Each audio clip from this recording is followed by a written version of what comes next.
So there should be a connection of or relationship of friendship with our parents. ہمارا جو relation شپ ہے وہ جیسے دوستوں کے ساتھ ہوتا ہے، دوست بعد میں آتے ہیں نا، ہمارے پیرنٹس پہلے آتے ہیں.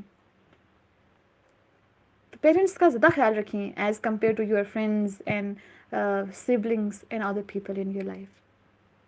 جو شادی شدہ ہیں وہ اپنے والدین کو کال کر کے ان کا احساس دلائیں کہ ہمیں آپ کی کس طرح سے یاد آتی ہے، ہم کہاں کہاں پہ آپ کو اگر کوئی بھی پریشانی ہو، کوئی بھی ہیلپ کی ضرورت ہو، ہم آپ کے لیے آ سکتے ہیں. اور اس کے بعد پھر اور جس طرح سے آپ ان کے اوپر حق جتا سکتے ہیں، پیار کر سکتے ہیں نا، آپ ان سے کیجیے. دور ہیں تو آپ کال کر لیجیے، ان کو بتائیے. اور اگر پاس ہیں تو پھر تو آپ ان کو لٹرلی ان کے کام کر کے، ان سے بات کر کے. کچھ لوگ ہوتے ہیں جو کام کرتے ہیں بہت زیادہ لیکن بات نہیں کرتے، ان کا رویہ بہت تلخ ہوتا ہے. تو دونوں چیزیں ہم نے ان دونوں چیزوں کو مائنس کرنا ہے، کام بھی کرنے ہیں ساتھ ساتھ، اور ساتھ ساتھ میں ہم نے ان کا خیال بھی رکھنا ہے. جب آپ کی والدہ غصے میں ہو، کیونکہ نیچر ہے انسان کی، جب آپ کی والدہ غصے میں ہو، آپ ان کے سامنے جا کے بیٹھیے. جتنا غصہ ہے آپ کے اوپر نکالیں. اس کے بعد 5-10 منٹ کے بعد وہ بالکل غصہ آپ کے اوپر نکال کے ریلیکس ہو جائیں. اس کے بعد آپ ان سے کہیں مما آئی ایم سوری، مجھے بڑی مسٹیک ہو گئی ہے. پھر وہ اور ڈانٹیں گی، اچھا ہمیشہ ایسے کرتے ہو. اسپیشلی لڑکوں کو زیادہ ڈانٹ پڑی ہوتی ہے کیونکہ شرارتیں زیادہ کرتے ہیں وہ.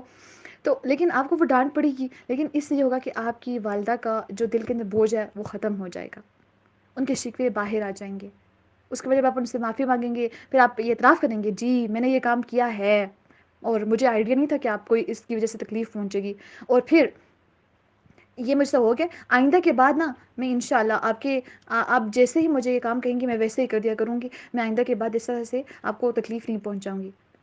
تو ساتھ میں ان کا دل کا بوجھ بھی ہلکا ہو جائے گا، اور ساتھ ساتھ میں ان کو یہ احساس بھی ہوگا کہ میرے بچے کو میرا احساس ہے.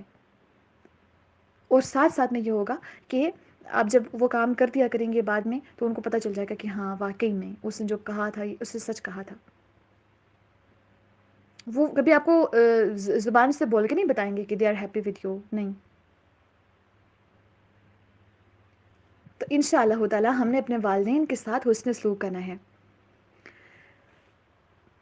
وَإِذْ أَخَذْنَا مِيثَاقَ بَنِي إِسْرَائِيلَ لَا تَعْبُدُونَ إِلَّا اللَّهَ وَبِالْوَالِدَيْنِ إِحْسَانًا. یہ عہد ہے، یہ وعدہ لیا گیا ہے ہم سے، نہ صرف بنی اسرائیل سے بلکہ ہمیں بھی یہ حکم ہے کہ ہم نے اپنے والدین کے ساتھ احسان رویہ اپنانا ہے. آج کی آپ کی، چونکہ آپ نے آج سنانا نہیں ہے، کل سنا دیا تھا، آج کی آپ کی اسائنمنٹ یہ ہے کہ آپ نے بتانا ہے کہ آپ اپنے والدین کی کس کس طرح سے خدمت کرتے ہیں اور کس کس طرح سے کر سکتے ہیں. اور اگر آپ نے ان کو تنگ کیا ہے، وہ بھی آپ ویز اگر شیئر کرنا چاہتے ہیں آپ کر سکتی ہیں. لیکن اس سے یہ ہوگا کہ جب ہم سب ریڈ کریں گے نا، ہمیں مزید پتہ چلتا جائے گا کہ اچھا اس طرح سے بھی ہم اپنے والدین کا خیال رکھ سکتے ہیں جیسے وہ رکھتی ہیں. تو اس طرح سے اگر آپ کے بتانے کی وجہ سے کسی کے عمل کے اندر بات آ جائے تو وہ بھی اگین صدقہ جاریہ ہوگی.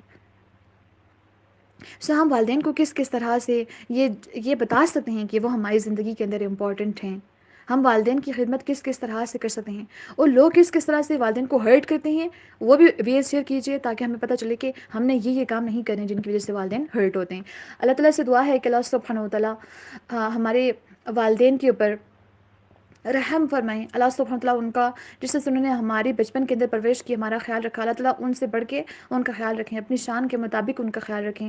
ہمارے والدین کا سایہ ہمارے سروں کے اوپر سلامت رکھیں، اور جن کے والدین اس دنیا کے اندر نہیں ہیں ان کے درجات کو اللہ سبحانہ وتعالیٰ بلند فرمائیں.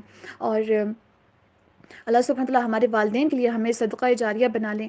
اور اگر ہمارے اندر برائیاں ہیں، اللہ تعالیٰ ہمارے والدین کی اس کے اوپر پکڑ نہ کریں کہ ہماری وجہ سے ان سے سوالات ہونے شروع ہو جائیں، یا ہمارے بچوں کی وجہ سے ہمارے سوالات ہونے شروع ہو جائیں. اللہ تعالیٰ ہمیں ان سب سے محفوظ فرمائیں. اور اللہ سبحانہ وتعالیٰ جیسے ہم دنیا میں ہم اپنے پیرنٹس کے ساتھ ہیں، آخرت میں بھی ہمیں جنتوں کے اندر بہترین مقامات کے پر اپنے قریب نبی کریم صلی اللہ علیہ وسلم کی رفاقت کے اندر، صحابہ کے قریب صحابیات کے قریب اللہ تعالیٰ ہمیں اپنے پیرنٹس کے ساتھ رکھیں. ہمیں عرش کے نیچے اللہ تعالیٰ ہمیں محلات عطا کریں تاکہ ہم جس طرح سے اس دنیا کے اندر اپنی فیملی کے ساتھ رہتے ہیں، ہم وہاں پہ بھی اپنی فیملی کے ساتھ رہیں، فیملی والے ہم سب ساتھ ہوں. اس کے لیے ضروری ہے کہ ہم نیک اعمال بھی کریں. اللہ سبحانہ وتعالیٰ ہم سب کے صغیرہ اور کبیرہ گناہوں کو معاف فرما دیں. اللہ تعالیٰ جو ہم پڑھتے ہیں اس کے اندر ہمیں عمل کی بھی توفیق عطا فرما دیں. اللہ سبحانہ وتعالیٰ کریں کہ ہم جن چیزوں کے پر عمل نہیں کر پاتے، اللہ تعالیٰ کریں کہ اللہ تعالیٰ ہمیں توفیق دے دے کہ ہم ان چیزوں کو بھی اپنے عمل کے اندر لے کے آ جائیں. جو پڑھنا پڑھانا ہے جو آپ نے سنا ہے، جو میں نے بولا ہے، اس کے اندر جتنی بھی خیر تھی وہ ساری کی ساری اللہ سبحانہ وتعالیٰ کی طرف سے ہے. اور اس کے اندر جو میں نے غلط بولا ہے، جو خلاف شریعت میں نے باتیں کی ہیں، جو ایسی باتیں جن کی وجہ سے اللہ تعالیٰ شاید غصے ہو گئے ہوں مجھ کے اوپر، میرے اوپر، یا غضبناک ہو گئی ہوں، اللہ تعالیٰ سے میں معافی چاہتی ہوں. یہ ساری کی ساری جو برائی ہے، جو اس کے اندر جتنی بھی خلاف شریعت باتیں تھیں، وہ ساری کی ساری میری طرف سے تھیں. اللہ تعالیٰ سے رحمت کی، اللہ تعالیٰ سے مغفرت کی، بخشش کی، عفو و درگزر کی امیدوار ہوں. اللہ تعالیٰ ہم سے قبول فرما لیں، اللہ تعالیٰ ہم سے قبول فرما لیں. ربنا تقبل منا انك انت السميع العليم. اللهم صل وسلم على نبينا محمد صلی اللہ علیہ وآلہ وسلم. نبی اکرم صلی اللہ علیہ وسلم کی زندگی بھی دیکھیے کہ کس طرح کی خواہشات ہوتی تھیں کہ میری ماں زندہ ہوتی اور مجھے آواز دیتی اور میں باجماعت فرض نماز پڑھا رہا ہوتا، مجھے آواز دیتی تو میں نماز توڑ کے جواب دیتا. اللہ اکبر. اور جب ہم نے بنی اسرائیل سے پختہ وعدہ لیا کہ اللہ کے علاوہ کسی کی عبادت نہ کرنا، پہلا وعدہ توحید کے اوپر کاربند رہنے کے لیے لیا گیا ان سے. اس چیز کا مطالبہ ہم سے بھی ہے کہ توحید کے اوپر ہم کاربند رہیں. دوسرا جو وعدہ ان سے لیا گیا تھا وہ کون سا تھا؟ وَبِالْوَالِدَيْنِ إِحْسَانًا.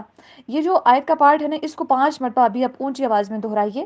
وَبِالْوَالِدَيْنِ إِحْسَانًا، وَبِالْوَالِدَيْنِ إِحْسَانًا، وَبِالْوَالِدَيْنِ إِحْسَانًا، وَبِالْوَالِدَيْنِ إِحْسَانًا، وَبِالْوَالِدَيْنِ إِحْسَانًا.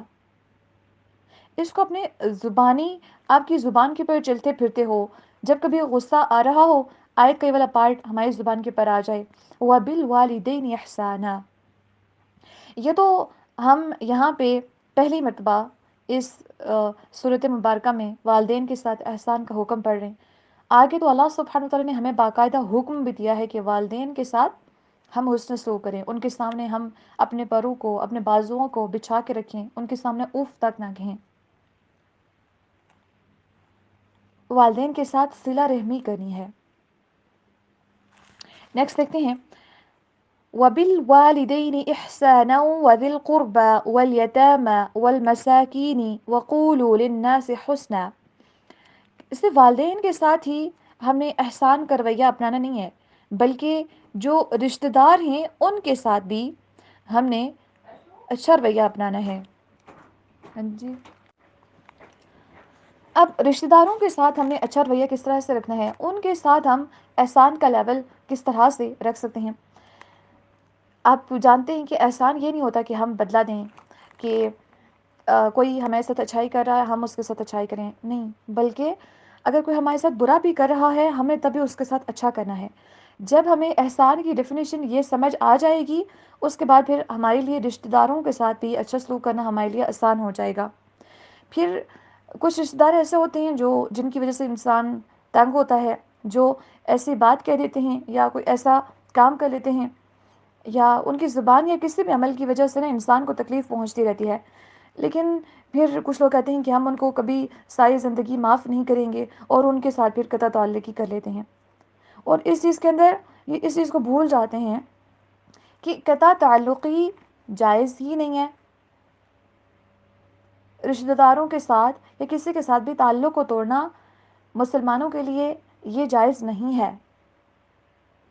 وہ تو جنت میں داخل ہی نہیں ہوگا جو قطع تعلقی کرتا ہے.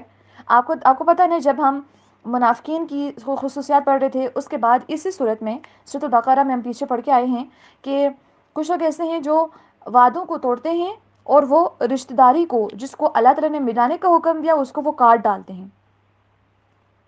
تو رشتہ داری کو کاٹنے سے مراد یہ ہے کہ انسان ان سے کٹ کے رہ جائے، بات چیت کرنا چھوڑ دے، معاملات کرنا ان کے ساتھ بالکل چھوڑ دے. آج ویسے بھی انسان لڑائی جھگڑوں کے علاوہ یہ موبائل فونز اور سوشل میڈیا کے پر پڑھ کے ویسے بھی قطع تعلقی بہت کرتا ہے. قطع رحمی اس کے اندر بہت زیادہ پائی جاتی ہے. تھوڑی سی بات ہو وہ برداشت ہونے کو نہیں آ رہی ہوتی. یہ موبائل ہمیں حکم دے سکتا ہے کہ آپ اس کے ساتھ رشتہ توڑ لو، اس سے آپ کی غیبت کی اسکرین شاٹس آپ کو موصول ہوئے اور بس اب اس کے ساتھ آئندہ میرا تعلق ہی نہیں ہے. لیکن یہ قرآن کا حکم ہے، یہ شیطان کا حکم ہے. اللہ تعالیٰ کا تو حکم یہ ہے کہ ان کے ساتھ بھی احسان کرو. آپ کے ساتھ وہ برا کرتے ہیں، آپ ان کے ساتھ اچھا کریں.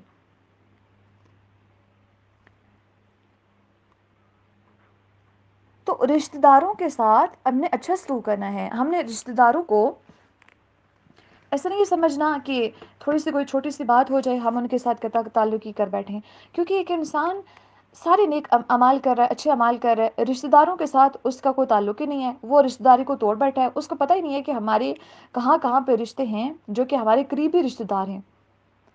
اس کو یہ بات معلوم ہی نہ ہو کہ میری چچی کون ہے، میرے چچا کون ہے، میرے تایا تائی خالہ پھپھو یہ لوگ کون ہیں، دادا دادی نانا نانی کون ہیں، وہ کس حال میں ہیں، وہ پریشان تو نہیں ہے کسی بات کے اوپر،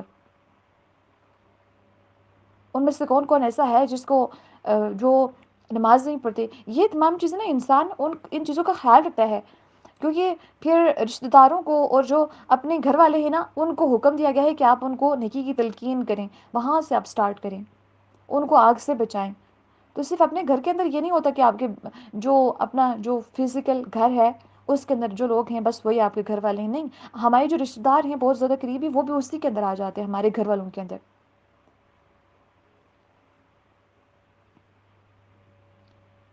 تو ہم نے ان کے ساتھ احسان کا رویہ اپنانا ہے انشاءاللہ. والیتامی، رشتہ داروں کے ساتھ ساتھ یتیموں کے ساتھ بھی آپ نے احسان کرنا ہے. احسان کے اندر یہ بھی چیز آ جاتی ہے نا کہ انسان بدلے کی امید نہ رکھے کہ میں والدین کے ساتھ یا اپنے قریبی رشتہ داروں کے ساتھ یا یتیموں کے ساتھ اگر میں اچھا سلوک کر رہی ہوں تو مجھے اس چیز کا وہ بدلہ بھی کوئی دیں گے. بدلے کی امید انسان چھوڑ دے. تو یتیموں سے انسان کو واپس کیا ملنا ہوتا ہے؟ کچھ بھی نہیں، لیکن ان کے ساتھ احسان کا رویہ اپنانا ہوتا ہے. اور یتیم ہوتا کون ہے؟ ایسا نہیں ہوتا کہ ایک انسان کی عمر 50 سال ہے اور اس کے والد صاحب کی ڈیتھ ہو گئی ہم اس کو کہیں یتیم. حضرت علی بن ابو طالب رضی اللہ تعالیٰ عنہ بیان کرتے ہیں کہ رسول اللہ صلی اللہ علیہ وآلہ وسلم نے فرمایا بالغ ہونے کے بعد یتیمی نہیں ہے. ابو داؤد کی روایت ہے، ریفرنس نمبر ہے 2573.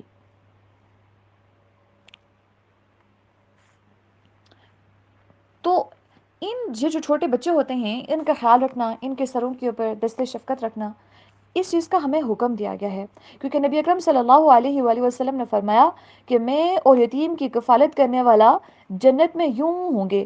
آپ صلی اللہ علیہ وآلہ وسلم نے شہادت کی انگلی جو انگوٹھے کے ساتھ انگلی ہوتی ہے وہ اور درمیانی انگلی کو ساتھ ملایا. اس قدر قربت نبی اکرم صلی اللہ علیہ وسلم کی نصیب ہو جائے جس کس وجہ سے کہ یتیم کی کفالت کرنی ہے. جو چھوٹے چھوٹے بچے آپ کے ولیج میں اگر کوئی عورت ہیں بیوہ ہو گئی ہیں اور ان کے چھوٹے چھوٹے بچے ہیں، آپ اپنی حیثیت کے مطابق اپنی طاقت کے مطابق ان کا خرچہ تھوڑا بہت اپنے اوپر لے سکتے ہیں. آپ کے پاس اگر منتھلی 100 روپے ہی بن جاتے ہیں نا، آپ 100 روپے کی کفالت ہی ان کی اپنے ذمہ لے لیں کہ 100 روپے کی جو چیز آتی ہے نا وہ میں ان کو انشاءاللہ تعالیٰ لا کے دے دیا کروں گی، تاکہ ان کے گھر کے اندر کم از کم 100 روپیہ، اگر دیکھیں کہ 500-600 لوگ 100 روپے ہی یتیموں کے اوپر خرچ کرنا شروع کر دیں گے تو یہ تو کتنا بن جاتا ہے. ہمیں چھوٹی چھوٹی لیول سے نیکیاں شروع کرنی ہوتی ہیں. ہم انتظار کرتے ہیں کہ میری جاب ہو جائے گی، میں جب سیٹل ہو جاؤں گی اس کے بعد میں اللہ کے راستے میں خرچ کرنا شروع کروں گی اور میں یتیموں کے اوپر خرچ کرنا شروع کروں گی. نہیں، ہمیں اس چیز کا انتظار نہیں کرنا ہوتا. اگر آپ کو لگتا ہے کہ کچھ ایسے یتیم بچے ہیں جن کو اگر ہم پیسے دے دیں وہ اس کو ضائع کریں گے، آپ ان کو ان کی کوئی چیز خرید کے دے دیں. یتیم بچے اگر پڑھ رہے ہیں تو چھوٹے بچوں کی اسکول کی فی کتنی ہوتی ہے؟ کم ہوتی ہے نا. تو ان کی فی آپ آدھی ان کی وہ پے کر لیا کریں، منتھلی بیسس پہ ان کو بتا دیں کہ جو آدھی فی ہے وہ میری طرف سے ہوا کرے گی یا ہمارے پورے گھر والوں کی طرف سے ہوا کرے گی. آپ اپنے والدین کو بھی اس چیز کے پر، بہن بھائیوں کو جو جاب ہولڈرز ہیں ان کو آپ موٹیویٹ کر سکتے ہیں کہ میں ان کی فی اپنے ذمہ لینا چاہتی ہوں، تھوڑی بہت میں کرتی ہوں، تھوڑی بہت آپ کر لیجئے. تو اس طرح سے ہم ہماری طرف سے مل کے پوری فی نہیں ہو سکتی تو آدھی فی تو ہو سکتی ہے. اب اس بچے کی آدھی فی کتنی ہوگی؟ 500-600 روپے. آپ کے پورے گھر والے مل کے 500 روپے نہیں ارینج کر سکتے ایک بچے کے لیے؟ کر سکتے ہیں نا. اس طرح سے کھانے پینے کا کوئی سامان ہو گیا، ہم 500 روپے ساری فیملی والے مل کے ہم ان کے اوپر خرچ کر دیں. اپنے دوستوں کو کہہ دیں کہ یار ہم مل کے نا منتھلی بیسس پہ 50-100 روپے ہی جمع کر کے ہم کسی یتیم کی کفالت کے اوپر خرچ کرتے ہیں. دیکھیں خرچ کرنا ضروری ہے. کیا حضرت ابوبکر صدیق رضی اللہ تعالیٰ عنہ کے پاس یا نبی اکرم صلی اللہ علیہ وسلم کے پاس بہت زیادہ مال تھا کہ وہ اللہ کے راستے میں خرچ کیا کرتے تھے؟ اس کا یہ مطلب نہیں ہے کہ ان کے پاس بہت تھا تو وہ اللہ کے راستے میں دیا کرتے تھے، جو آتا تھا وہ اللہ کے راستے میں دے دیا کرتے تھے۔ حضرت عائشہ رضی اللہ تعالیٰ عنہ کی بات پڑھی ہوگی، سنی ہوگی، بیٹھی ہیں، روزے کی حالت میں تھیں، ایک عورت آتی ہے، اس کے ساتھ 2 بچیاں ہیں چھوٹی چھوٹی، صرف کھجور کھانے کے لیے ایک ہی ہے، وہ اٹھا کے اس عورت کو دے دی۔ اس عورت نے کھجور کو توڑا، اس کے 2 ٹکڑے کیے اور دونوں پہ چھوٹی بچیوں کو دے دیے، اور ان دونوں عورتوں نے صبر کیا۔ ہمارے پاس جب تھوڑی بہت حیثیت ہوتی ہے، ہمارے پاس جب تھوڑا بہت پیسہ آ جاتا ہے، ہم کیا کرتے ہیں؟ ہم کہتے ہیں سب سے پہلے ہمارا گھر رینوویٹ ہو جائے، اچھا فرنیچر چینج ہو جائے، ہم نے نا گھر کا جو پینٹ ہے اس کو بھی چینج کروانا ہے، اس کے بعد پھر ہم نے اپنی ڈریسنگ جو ہے وہ تھوڑا سا برانڈ کی طرف جانا ہے کہ ہماری ڈریسنگ جو ہے اس طرف ہو جائے۔ ہر ایک چیز ہم اپڈیٹ کرنے کی کوشش کرتے ہیں۔ کیا ہم جتنے کے اندر، کیونکہ یہ ایسی چیزیں ہیں جن کے اوپر آپ کو ممانت نہیں ہے کہ آپ ان کو ٹھیک نہیں کر سکتے، کما نہیں سکتے، بٹ انسان کا مقصد یہ ہو کہ جب پیسہ آئے گا تو میں ان کاموں کے اوپر خرچ کروں گی، بجائے اس کے ایک نیت انسان یہ رکھے کہ جب پیسہ ہے اور جو تھوڑا بہت ہے وہاں سے سٹارٹ کریں۔ 10 روپے ہیں، آپ 5 روپے اللہ کے راستے میں دینا شروع کریں، یتیموں کو، مسکینوں کو، ان کے اوپر خرچ کرنا انسان شروع کرے۔ اگر 1 روٹی ہوتی ہے اس کو آپ ہاف ڈیوائڈ کر کے آپ وہ بھی دے سکتے ہیں۔ جو چھوٹی چھوٹی چیزیں نا یہاں سے ہم نے خرچ کرنا سٹارٹ کرنا ہے، تبھی جا کے تو ہم دیکھیے کھجور کا ایک ٹکڑا، کھجور کتنی سی ہوتی ہے، ایک کھجور بھی اللہ کے راستے میں ہم صدقہ کر کے، بلکہ اس کا ایک ٹکڑا بھی ہم اللہ کے راستے میں صدقہ کر کے نا تو جہنم کی آگ سے بچ سکتے ہیں۔ اللہ اکبر! کھجور کا ٹکڑا دینا مشکل ہے کیا؟ ایک کھجور، اس کو ہم کیا سمجھتے ہیں؟ تو آپ کو کیا لگتا ہے کہ جو ہم 5 روپے یا 1 روپیہ جو ہم اللہ کے راستے میں دیتے ہیں اس کی کوئی ویلیو نہیں ہے؟ لوگ کہیں گے کہ تمہارا 1 روپیہ کی کیا ویلیو ہے، لیکن اللہ کو پتا ہے کہ اس 1 روپے کی کیا ویلیو ہے۔ اگر 1 روپیہ دے کے انسان اللہ تعالیٰ اس کو جہنم کی آگ سے نکال دیں، تو وہ 1 روپیہ کیا اس پوری کائنات کو دینے کے برابر نہیں ہے، بلکہ اس سے بھی بڑھ کر نہیں ہے۔ کیونکہ انسان تو اس ٹائم پہ خواہش کرے گا نا کہ یہ جو دنیا ہے، مجھے مال بھی دیا جائے، مجھے بیٹے بھی دیے جائیں، مجھے میری والد والدہ، میرے بہن بھائی، میرے بچے، سارے کے سارے، اور جتنی بھی پوری جو کائنات ہے اس کے بھر کے برابر مجھے اگر مال دیا جائے، میں اس دن اپنی جان کو چھڑانے کے لیے سارا کا سارا دے دوں۔ آج ہمیں صرف 1 روپیہ نہیں دینا آتا، ہم کہتے ہیں کہ میرے 1 روپے سے کیا ہو جائے گا۔ دینے کی عادت ڈالنی ہے، 1 روپیہ ہی چاہے ڈیلی بیسس کے اوپر ہو۔ 1 روپیہ اگر ہم دے 30 دنوں کے بعد 30 روپے ہو جاتے ہیں۔ This is not that much difficult, بہت آسان ہے، ابھی ہمارے پاس موقع بھی ہے، نیت انسان درست رکھے اس کے اوپر۔ تو مال کو بھی خرچ کیجئے، اپنے اخلاق کو بھی خرچ کیجئے ایسے لوگوں کے اوپر جو آپ کے والدین ہیں، جو والدین میں ماں باپ، پھر نانی دادی، پھر اس سے اوپر والے جتنے بھی رشتے اور نیچے والے رشتے جاتے ہیں اس طرح سے، بلکہ صرف اوپر والے، پھر رشتہ داروں کے اوپر، قریبی رشتہ داروں کے اوپر بھی خرچ کرنا ہے، ان کے ساتھ بھی اچھا سلوک کرنا ہے، والیتامیٰ اور یتیموں کا خاص خیال رکھنا ہے۔ آپ کبھی سوچیں کہ آپ نے منتھلی 1 روپیہ آپ اپنے صدقہ باکس کے اندر ڈال رہے تھے یا جمع کر رہے تھے، اور مہینے کے بعد آپ کے پاس 30 روپے ہو گئے، اب آپ نے 30 روپے اللہ کے راستے میں دینے ہیں۔ آپ دیکھیں کہ بیوہ کون ہے، جس کے چھوٹے چھوٹے بچے ہیں، یتیم بچے ہیں، میں ان کو 30 روپے جا کے دے کے آؤں، یا وہ میرے گھر آئیں یا یہاں سے کہیں سے گزرتے ہوئے نظر آئیں، میں ان کو وہ 30 روپے دے دوں۔ عجیب لگتا ہے نا کہ میرے 30 روپے پہ ہنسیں گے لوگ، لیکن آپ کو کیا پتا کہ اللہ سبحانہ وتعالیٰ کس طرح سے جو ہماری ایک جو کھجور کا ٹکڑا یا جو بھی ہو اس کو اپنے ہاتھوں میں لے لیتے ہیں۔ اللہ اکبر! میرے 30 روپے اللہ تعالیٰ اپنے ہاتھوں میں لے رہے ہوں گے۔ وہ جو چیز ہم اس عورت کو دے رہے ہیں یا اس کے بچوں کو دے رہے ہیں، وہ اس کو نہیں دے رہے، ہم اللہ سبحانہ وتعالیٰ کے ہاتھ میں دے رہے ہوتے ہیں۔ اللہ کے ہاتھ میں، اتنی بڑی کائنات کا جو مالک ہے، جو رب ہے، اس کے ہاتھ میں ہم 30 روپے تھما رہے ہیں، اور وہ ہمارے ان 30 روپوں کو بڑھاتا رہتا ہے، قیامت تک وہ بڑھاتا رہے گا، بڑھاتا رہے گا۔ جیسے ایک چھوٹا بچہ ہوتا ہے نا جانور کا، جس کو پالتے ہیں گھر والے اور بڑے کرتے ہیں، بڑا کرتے بڑے کرتے ہیں، اس سے اللہ تعالیٰ انسان کے صدقے کو بڑھاتے رہتے ہیں، بڑھاتے رہتے ہیں۔ تو ہمارے جو 30 روپے ہیں وہ کیا پتا کتنے بڑے بڑے پہاڑ بن کے ہمارے سامنے ہیں، اور ہمیں لگتا ہے ہمارے 30 روپے سے کیا ہو جائے گا۔ پھر مساکینوں کے اوپر بھی خرچ کرنا ہے، مسکینوں کے اوپر بھی۔ اب مسکینوں کے اندر 2 قسم کے لوگ آ جاتے ہیں نا، ایک ہوتے ہیں مسکین، وہ جو بالکل بدحالی کے اندر ہوتے ہیں، بالکل فقیری کی حالت میں ہوتے ہیں، جو انسان کو سامنے دیکھ کے نظر آ رہا ہوتا ہے کہ یہ بندہ اس کے پاس تو پہننے کو، کھانے پینے کو کچھ بھی نہیں ہے، انکم اس کی کچھ بھی نہیں ہے۔ ایک تو یہ غریب ہوتے ہیں، یہ مساکین ہوتے ہیں ایکچولی۔ اور جو دوسرے ہوتے ہیں نا، دوسری قسم کے مساکین، جن کو اکثر لوگ اگنور کر جاتے ہیں، جن کے بارے میں اکثر لوگوں کو پتہ نہیں ہوتا. ویسے مسکین کی ڈیفینیشن یہ ہوتی ہے کہ انسان کے پاس اس کی ضرورت کے مطابق خرچ کرنے کے لیے نہ ہو، یا اس کی ضروریات کو پورا کرنے کے لیے ان کے پاس نہ ہو. یعنی کہ کھانے کی ضرورت ہے کہ وہ 1 کلو ان کو آٹا ضرورت ہے، لیکن ان کے پاس وہ افورڈ نہیں کر سکتے. اور اسی طرح سے ان کی ضروریات کے مطابق اگر انسان کے پاس نہ ہو، وہ اچھے طریقے سے اپنی ضروریات کو پورا کر سکے، وہ مسکین ہے. ہم کیا سمجھتے ہیں کہ جو راستوں کے اوپر بیٹھے رہتے ہیں، جو مانگتے رہتے ہیں، شاید جسٹ وہی مسکین ہے، وہی اس چیز کے حقدار ہیں، ہم نے ان کو دینا ہے. آس پاس کے لوگوں سے یہ جو دوسری قسم کے مسکین جن کے بارے میں آپ کو بتا رہی ہوں، یہ ہیں سفید پوش لوگ. اب ہم نے ان سفید پوش لوگوں کو بھی اپنے سوسائٹی سے، اپنے ٹاؤن سے، اپنے سٹی سے، اپنے آس پاس کے پڑوس سے ان کو تلاش کرنا ہے. آیا کہ ان کے دیکھیں بچے اتنے زیادہ ہیں، لیکن ان کے پاس تو ایک ہی بندہ ہے کمانے والا، تو ان کی گزر بسر کیسے ہو سکتی ہوگی؟ یہ تو کسی سے مانگ بھی نہیں سکتے، یہ مانگتے ہیں ہی نہیں، اور یہ لپٹ لپٹ کے سوال بھی نہیں کرتے. ان کو مشکل ہوتا ہوگا گزارا. دیکھیں آج کل کے دور میں کس قدر مہنگائی ہے کہ اچھا بھلا 2-3 لوگ جب ایک گھر میں کما رہے ہوتے ہیں، ان کے لیے مشکل ہوتا ہے. تو ایسے گھروں کے اندر سے جو ایک ہی مزدور ہے، جو صرف مزدوری کرتا ہے، اس کے لیے کتنا مشکل ہوتا ہوگا سروائیو کرنا. ہوتا ہوگا نا مشکل. تو ایسے لوگ جن کے پاس ضروریات زندگی مکمل نہیں ہو رہی، ان کی اچھے طریقے سے پوری نہیں ہو رہی، یا بالکل ہو ہی نہیں رہی، تھوڑی بہت ہو رہی ہیں اور باقی ہو ہی نہیں رہی، تو ایسے لوگوں کے اوپر بھی انشاءاللہ تعالی ہم نے خرچ کرنا ہے. ان لوگوں کے اوپر ہم نے احسان کرنا ہے. یہ ہمارے پاس آپشنل نہیں ہے. کچھ لوگ ہوتے ہیں جو قرآن کو پڑھتے ہیں، اس کے احکامات کو سمجھتے ہیں، قرآن پڑھنے کے بعد بھی وَبِالْوَالِدَيْنِ إِحْسَانًا پڑھ کے بھی والدین کے ساتھ انسان اگر بدتمیزی کرے، والدین کو کوئی ویلیو نہ دے، پھر وہ قرآن اس کے سینے میں اترا نہیں ہے، ابھی اس کے کانوں تک پہنچا ہے بس. اگر قرآن کو پڑھنے کے بعد، یہ احکامات پڑھنے کے بعد کہ وَذِي الْقُرْبَى وَالْيَتَامَى وَالْمَسَاكِينَ، ان کے ساتھ بھی ساتھ میں والدین کے ساتھ ساتھ ان لوگوں کے اوپر بھی احسان کرنا ہے.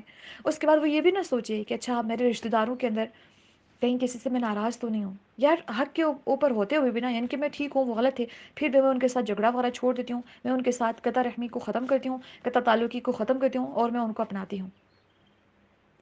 بس اس ڈیسیزن کو میں لیتی ہوں اور اس کو میں آن کرتی ہوں. بے شک مجھے جو اللہ کے لیے جھکتا ہے، جو اللہ کے لیے ذلیل ہوتا ہے، اللہ تعالیٰ اس کو ضرور بلند کرتے ہیں. تو میں اللہ کے لیے جھک جاتی ہوں. میں اللہ کے لیے جو رشتہ دار مجھ سے ناراض ہیں، جو دو دوست مجھ سے ناراض ہیں، میں آج ان کے ساتھ راضی نامہ کر لیتی ہوں. جو رشتہ دار ایسے ہیں جو مساکین کے اندر آتے ہیں، ان کی ضرورت پوری نہیں ہو رہی، میں ان کے اوپر خرچ کروں، کیونکہ رشتہ داروں کے اوپر خرچ کرنے کا ڈبل اجر ہے. ایک تو صلہ رحمی کا، دوسرا خرچ کرنے کا. یتیموں کو ڈھونڈوں، 30 روپے یتیموں کو دے دوں منتھلی، 30 روپے کسی بیوہ کو دے دوں، 30 روپے جو ہے وہ کسی مسکین کو دے دوں، 30 روپے جو ہے وہ میں کسی رشتہ دار کو، غریب رشتہ دار کو دے دوں. 100 روپے منتھلی بنتے ہیں اور اتنے سارے لوگوں کے اوپر خرچ ہو گئے یار. تو اس سے بڑی جو ایک انویسٹمنٹ ہے آخرت کے لیے، 100 روپے کے اندر ہم کتنے ساری فیملیز کو ایڈجسٹ کر رہے ہیں، اور اللہ تعالیٰ ہمارے اس 100 روپے کو اپنے ہاتھ میں لے رہے ہیں. یہ نہ دیکھیں کہ ہم کس کو دے رہے ہیں، بس اللہ کو دے رہے ہیں، اللہ تعالیٰ اس کو اپنے ہاتھ میں لے رہے ہیں، میرے لیے انف ہے. آج بھی اگر انسان ہم سب نیت نہ کریں کہ ہم نے انشاءاللہ آج ڈیٹ لکھ لیجئے، اس کے بعد آج سے جب منتھ پورا ہوگا، اس منتھ کے بعد میں نے 100 روپے اللہ تعالیٰ کے راستے میں دینے ہیں، اور ایک ہی بندے کو نہیں دینے کہ میں 100 روپے اٹھا کے ایک ہی بندے کو دے دوں.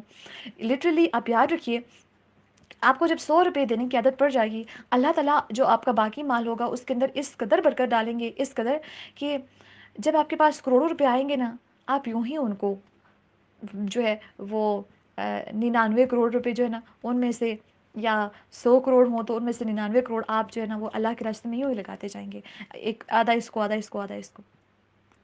یہ جب مال کو روک کے نہیں رکھنا ہے، کیونکہ جب انسان مال کو روک کے رکھتا ہے تو اللہ تعالیٰ پھر اس کو گن گن کے جب خرچ کرتا ہے نا، اللہ تعالیٰ پھر اس کو گن گن کے دینا شروع کر دیتے ہیں.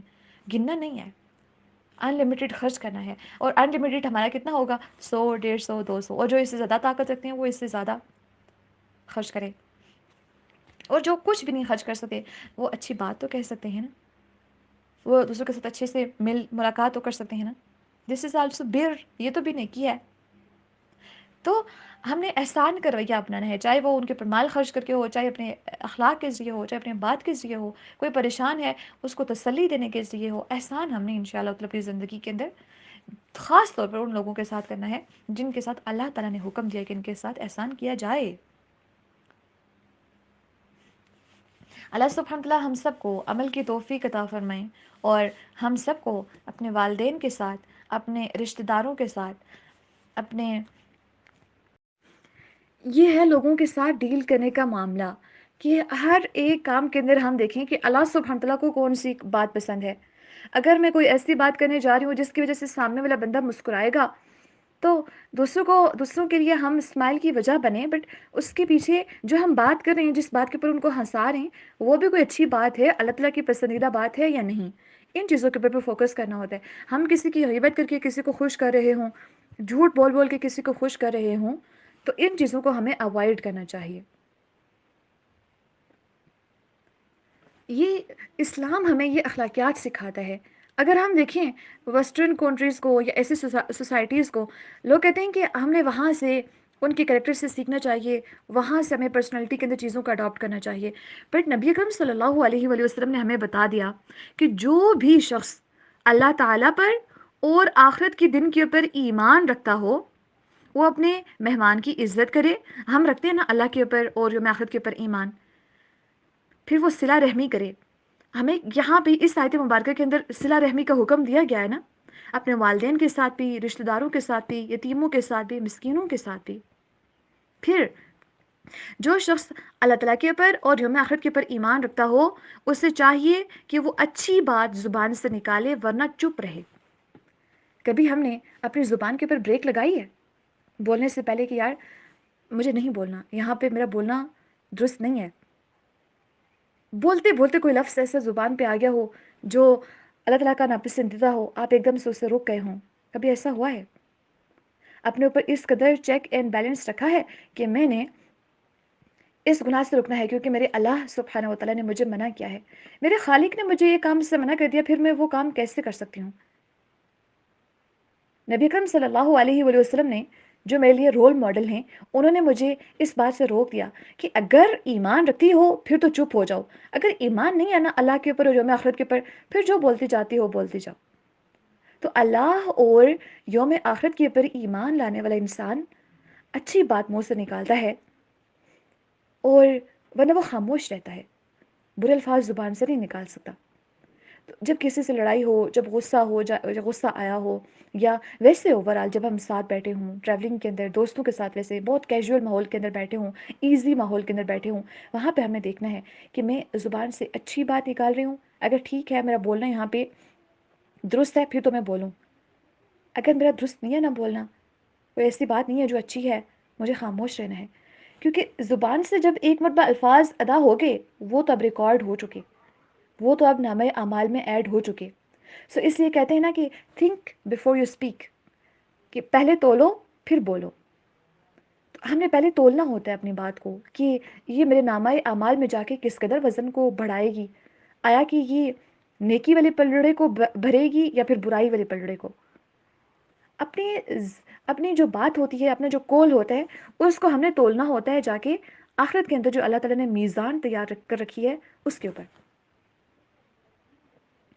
پھر جب اس میزان کے اوپر ہم تولتے ہیں، ہمیں لگے کہ یہ نیکی کے اندر نیکی والی میزان کو بھاری کرے گی، پھر تو ہم اس کو بول دیں. اگر نہیں تو پھر خاموش رہنا ہے، کیونکہ ہم نے برائیوں کے پلڑے کو بھاری نہیں کرنا اپنے لیے. جو قرآن ہمیں گائیڈ لائنس دیتا ہے، جو قرآن ہمیں آداب سکھاتا ہے، we have to change our behaviours with the آیاز آف ہولی قرآن.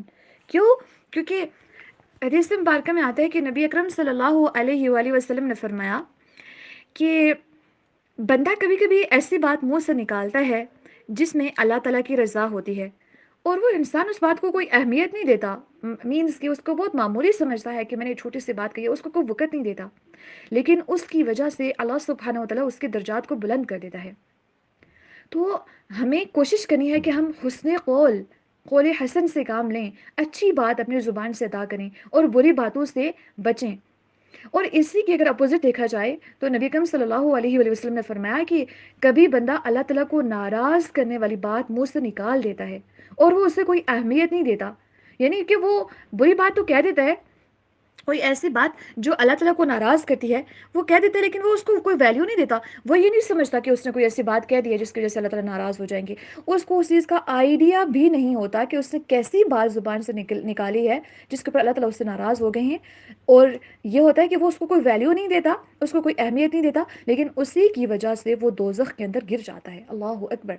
ہماری بات، ہمارا زبان سے کوئی بھی لفظ نکالنا اس قدر امپورٹنس کا حامل ہے کہ اگر ہم اچھی بات کہیں گے اس کی وجہ سے ہمارے درجات بلند ہوں گے۔ تو جب بھی ہم بولنا چاہیں، ہم نے ان دو احادیث مبارکہ کو ایٹ لیسٹ اپنی زندگی کے اندر وہ پہلے تولو پھر بولو والی کیٹیگری کے اندر ہم نے لانا ہے کہ جب ہم تول رہے ہوں نا، ہمارے ذہن کے اندر یہ دونوں احادیث مبارکہ چل رہے ہوں کہ کیا یہاں پہ میں اچھی بات کر رہی ہوں یا پھر مجھے چپ رہنا ہے۔ اگر یہ ہو کہ اچھی بات ہے، مجھے بولنا چاہیے، اس کی وجہ سے دوسروں کو فائدہ ہوگا، بولوں گی، وہاں پہ بولیے، پھر وہاں پہ چپ نہ رہیں۔ نمبر 2 یہ کہ اس مقام کے اوپر خاموش رہنا ہے جہاں پہ لگے کہ یہ اللہ کی ناراضی والی بات ہے۔ اگر یہ ہو کہ اللہ کی ناراضی والی بات ہے، یہ مجھے جہنم میں گرائے گی، پھر ہم نے اس سے رکنا ہے۔ اور اگر یہ لگ رہا ہو کہ یہ اللہ تعالیٰ کو راضی کرنے والی بات ہے، میرے درجات کو بلند کرے گی، پھر وہاں پہ بولیں۔ اور پیچھے نیت بھی یہ ہو کہ میں اچھی بات کر رہی ہوں، اس کی وجہ سے میرے درجات بلند ہوں گے، اللہ سبحانہ وتعالیٰ مجھ سے راضی ہوں گے۔ لوگ کہ یہاں پہ یہ نہیں کہا جا رہا کہ ہم جب سوچ کے کچھ بولتے ہیں تو اس کے بعد پھر جو اللہ تعالیٰ کو بات ناراض کرتی ہے اس کی وجہ سے انسان جو ہے وہ جہنم کے اندر گر جاتا ہے، نہیں۔ وہ کوئی اس کو ایسی بات کہہ دیتا ہے انسان زبان سے اور اس کو بہت معمولی سمجھ رہا ہوتا ہے کہ میں نے تو کوئی ایسی بات کہی ہی نہیں ہے، اس کو کنسیڈر ہی نہیں کر رہا ہوتا، کسی خاطر میں ہی نہیں لا رہا ہوتا، اور اسی کی وجہ سے انسان جہنم کے اندر گر جاتا ہے۔ ہمارا کلام نہیں ہے، یہ جنت اور جہنم کا فیصلہ کرنے والی چیز ہے۔ ہماری بات صرف بات نہیں ہوتی کہ اس کو ہم نے بول دیا اور ہوا میں اڑ گئی، نہیں، ریکارڈ ہو رہی ہے، اس کی وجہ سے جنت اور جہنم کے فیصلے ہو رہے۔ We have to be much more conscious about our character, کہ ہمارا کریکٹر قرآن ڈیفائن کر رہا ہو کہ آپ نے کیا زبان سے بولنا ہے، آپ نے دوسروں کے ساتھ بیہیو کیسے کرنا ہے، آپ نے والدین کے ساتھ کس طرح سے رہنا ہے، رشتہ داروں کے ساتھ آپ نے کس طرح سے رہنا ہے۔ اور بات چیت، ہمیں پہلے تو حسن سلوک کے بارے میں بتایا گیا، اس کے بعد پھر بات چیت کے بارے میں بتایا گیا کہ آپ نے اب زبان سے کس طرح کے الفاظ نکالے ہیں۔ یہاں پہ جب ہم حسن قول کی بات کرتے ہیں تو جتنے بھی زبان کے گناہ ہیں وہ سارے کے سارے انسان سے چھٹ جاتے ہیں۔ کیوں؟ کیونکہ پھر ان کا کوئی سوال ہی نہیں پیدا ہوتا۔ جب ہم نے کمٹمنٹ کر لی انشاءاللہ تعالیٰ کہ ہم لوگوں سے اچھی بات کہیں گے اور ایسی بات جو مجھے جہنم میں گرانے والی نہ ہو، ہمیں اپنے کلام کے اندر کانشیس ہوں گے تو تبھی پتہ چلے گا نا، ورنہ تو ہم بہت سی ایسی باتیں کہہ جائیں گے جو کہ بہت زیادہ معمولی سمجھ رہے ہوں گے، بٹ ایٹ دی اینڈ وہ ہمیں جہنم کے اندر گرا رہے ہوں گے۔ یہ میرے الفاظ نہیں ہیں، نبی اکرم صلی اللہ علیہ وسلم کے الفاظ ہیں جن میں کوئی جھوٹ کا شبہ نہیں ہے۔ اگر ہم مزید حسن قول کو ڈیفائن کرنے کی کوشش کریں تو اس کے اندر ہمیں دیکھنا یہ ہے کہ اچھا، حسن قول کے اپوزٹ بھی کوئی چیز ہوتی ہوگی نا۔ جب اس سے بچوں گی، یعنی کہ جو زبان کے گناہ ہیں ان سے بچوں گی، تو پھر آٹومیٹکلی اس کی جگہ پہ زبان کی اچھائیاں ان کو ریپلیس کریں گی نا۔ اب زبان کے ذریعے ہم کس طرح کے گناہ کر رہے ہوتے ہیں جن کو ہم نے 100% اوائڈ کرنا ہے۔ سب سے پہلے جھوٹ بولنا چھوڑنا ہے، غیبت کرنا، چغلی کرنا، فحش بات کرنا، چیخ چلا کے بات کرنا۔ جب آپ سورہ لقمان کے اوپر پہنچیں گے نا، وہاں پہ انہوں نے، لقمان علیہ السلام نے اپنے بیٹے کو وصیت کی تھی کہ اپنی آواز کو بلند نہ کرنا، بلکہ ہلکی آواز میں نیچی آواز رکھ کے بات کرنی ہے۔ تو چیخ کے چلا کے بات نہیں کرنی۔ اپنے ساتھ کمٹمنٹس، بلکہ ان کو آپ کی اسائنمنٹ یہ ہے کہ یہ جو گناہ میں کاؤنٹ کروا رہی ہوں زبان کے ذریعے جو ہونے والے ہیں، آپ کمٹمنٹ کیجئے کہ آئندہ کے بعد میں یہ کام نہیں کروں گی، میں جھوٹ نہیں بولوں گی، غیبت نہیں کروں گی، چغلی نہیں کروں گی، فحش بات نہیں کروں گی، چیخ کے چلا کے بات نہیں کروں گی، لاغ باتیں نہیں کروں گی، کسی کو تانا نہیں دوں گی، گالیاں نہیں دوں گی، گانے وغیرہ یا ایسے جو لغو شاعری وغیرہ ہوتی ہے اس کو میں نہیں گاؤں گی، اپنی زبان کے اوپر نہیں لاؤں گی، کسی کے اوپر طنز نہیں کروں گی، کسی کی پرسنالٹی میں سے عیب نہیں نکالوں گی، ناحق بات نہیں کروں گی، کسی کو بددعا نہیں دوں گی، جھوٹی تعریف نہیں کروں گی، کسی کے اوپر لعنت ملامت نہیں کروں گی، کسی کے راز کو آؤٹ نہیں کروں گی، تہمت کسی کے اوپر نہیں لگاؤں گی۔ یہ ہیں زبان کے ذریعے گناہ ہونے والے: جھوٹ بولنا، تہمت لگانا، راز کھولنا کسی کے، اور لعنت کرنا، جھوٹی تعریف کرنا، بد دعا کرنا۔ آپ کو پتہ ہے راز جس طرح سے لوگ اسکرین شاٹس ادھر ادھر شیئر کرتے ہیں، یہ دوسروں کے راز آؤٹ ہو رہے ہوتے ہیں، دو بندوں کے درمیان میں سے جو بات ہوئی ہوتی ہے اس کو نکال کے تیسرے بندے تک پہنچایا جا رہا ہوتا ہے۔ تو ہر ایک طرح سے ان گناہوں کو ہم نے اوائڈ کرنا ہے۔ وَأَقِيمُوا الصَّلَاةَ وَآتُوا الزَّكَاةَ، نماز کو قائم کرنا اور زکوٰۃ کو ادا کرنا۔ آپ کو پتہ ہے نا، نماز کو جب ہم نے ادا کرنے کی، بلکہ جب ہم سورۃ الفاتحہ، سورۃ البقرہ جب ہم نے سٹارٹ کی تھی، اس کے سٹارٹنگ کی آیات کے اندر ہم نے دیکھا تھا کہ نماز کو قائم کرنے سے مراد کیا ہے۔ جب ہم متقین کی خصوصیات پڑھ رہے تھے تو نماز کو کس طرح سے ادا کرنا ہے، نمبر 1 یہ کہ پورے خشوع و خضوع، بلکہ پہلے تو 5 نمازیں وقت پر ادا کرنی ہے۔ پہلے نہیں، اسٹیپ وائز ہم دیکھتے ہیں۔ 5 نمازیں ادا کرنا، نماز قائم کرنا کسے کہتے ہیں؟ 5 نمازیں ادا کرنا۔ نمبر 2، ہمیشہ ان کو وقت کے اوپر ادا کرنا۔ نمبر 3، پورے خشوع و خضوع کے ساتھ نمازوں کو ادا کرنا، نمازوں کے پورے اراکین کو اطمینان کے ساتھ، سکون کے ساتھ ادا کرنا، جلد بازی نہ کرنا،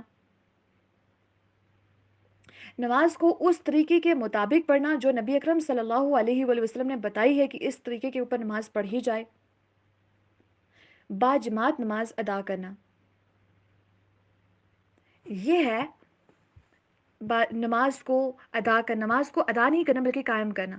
تو الحمدللہ آئی ہوپ سو کہ جو ہماری نماز کے اوپر سیریز ہوئی تھی، جو ہماری سیشن ہوا تھا اسپیشلی نماز کے اندر خشوع و خضوع کو بلڈ اپ کرنے کے لیے، اس کے ذریعے آپ نے کم از کم کوشش کی ہوگی کہ نماز کے اندر خشوع و خضوع آ جائے اور نماز ویسی ہو جائے جیسے کہ نبی اکرم صلی اللہ علیہ وسلم کی نماز ہوتی تھی۔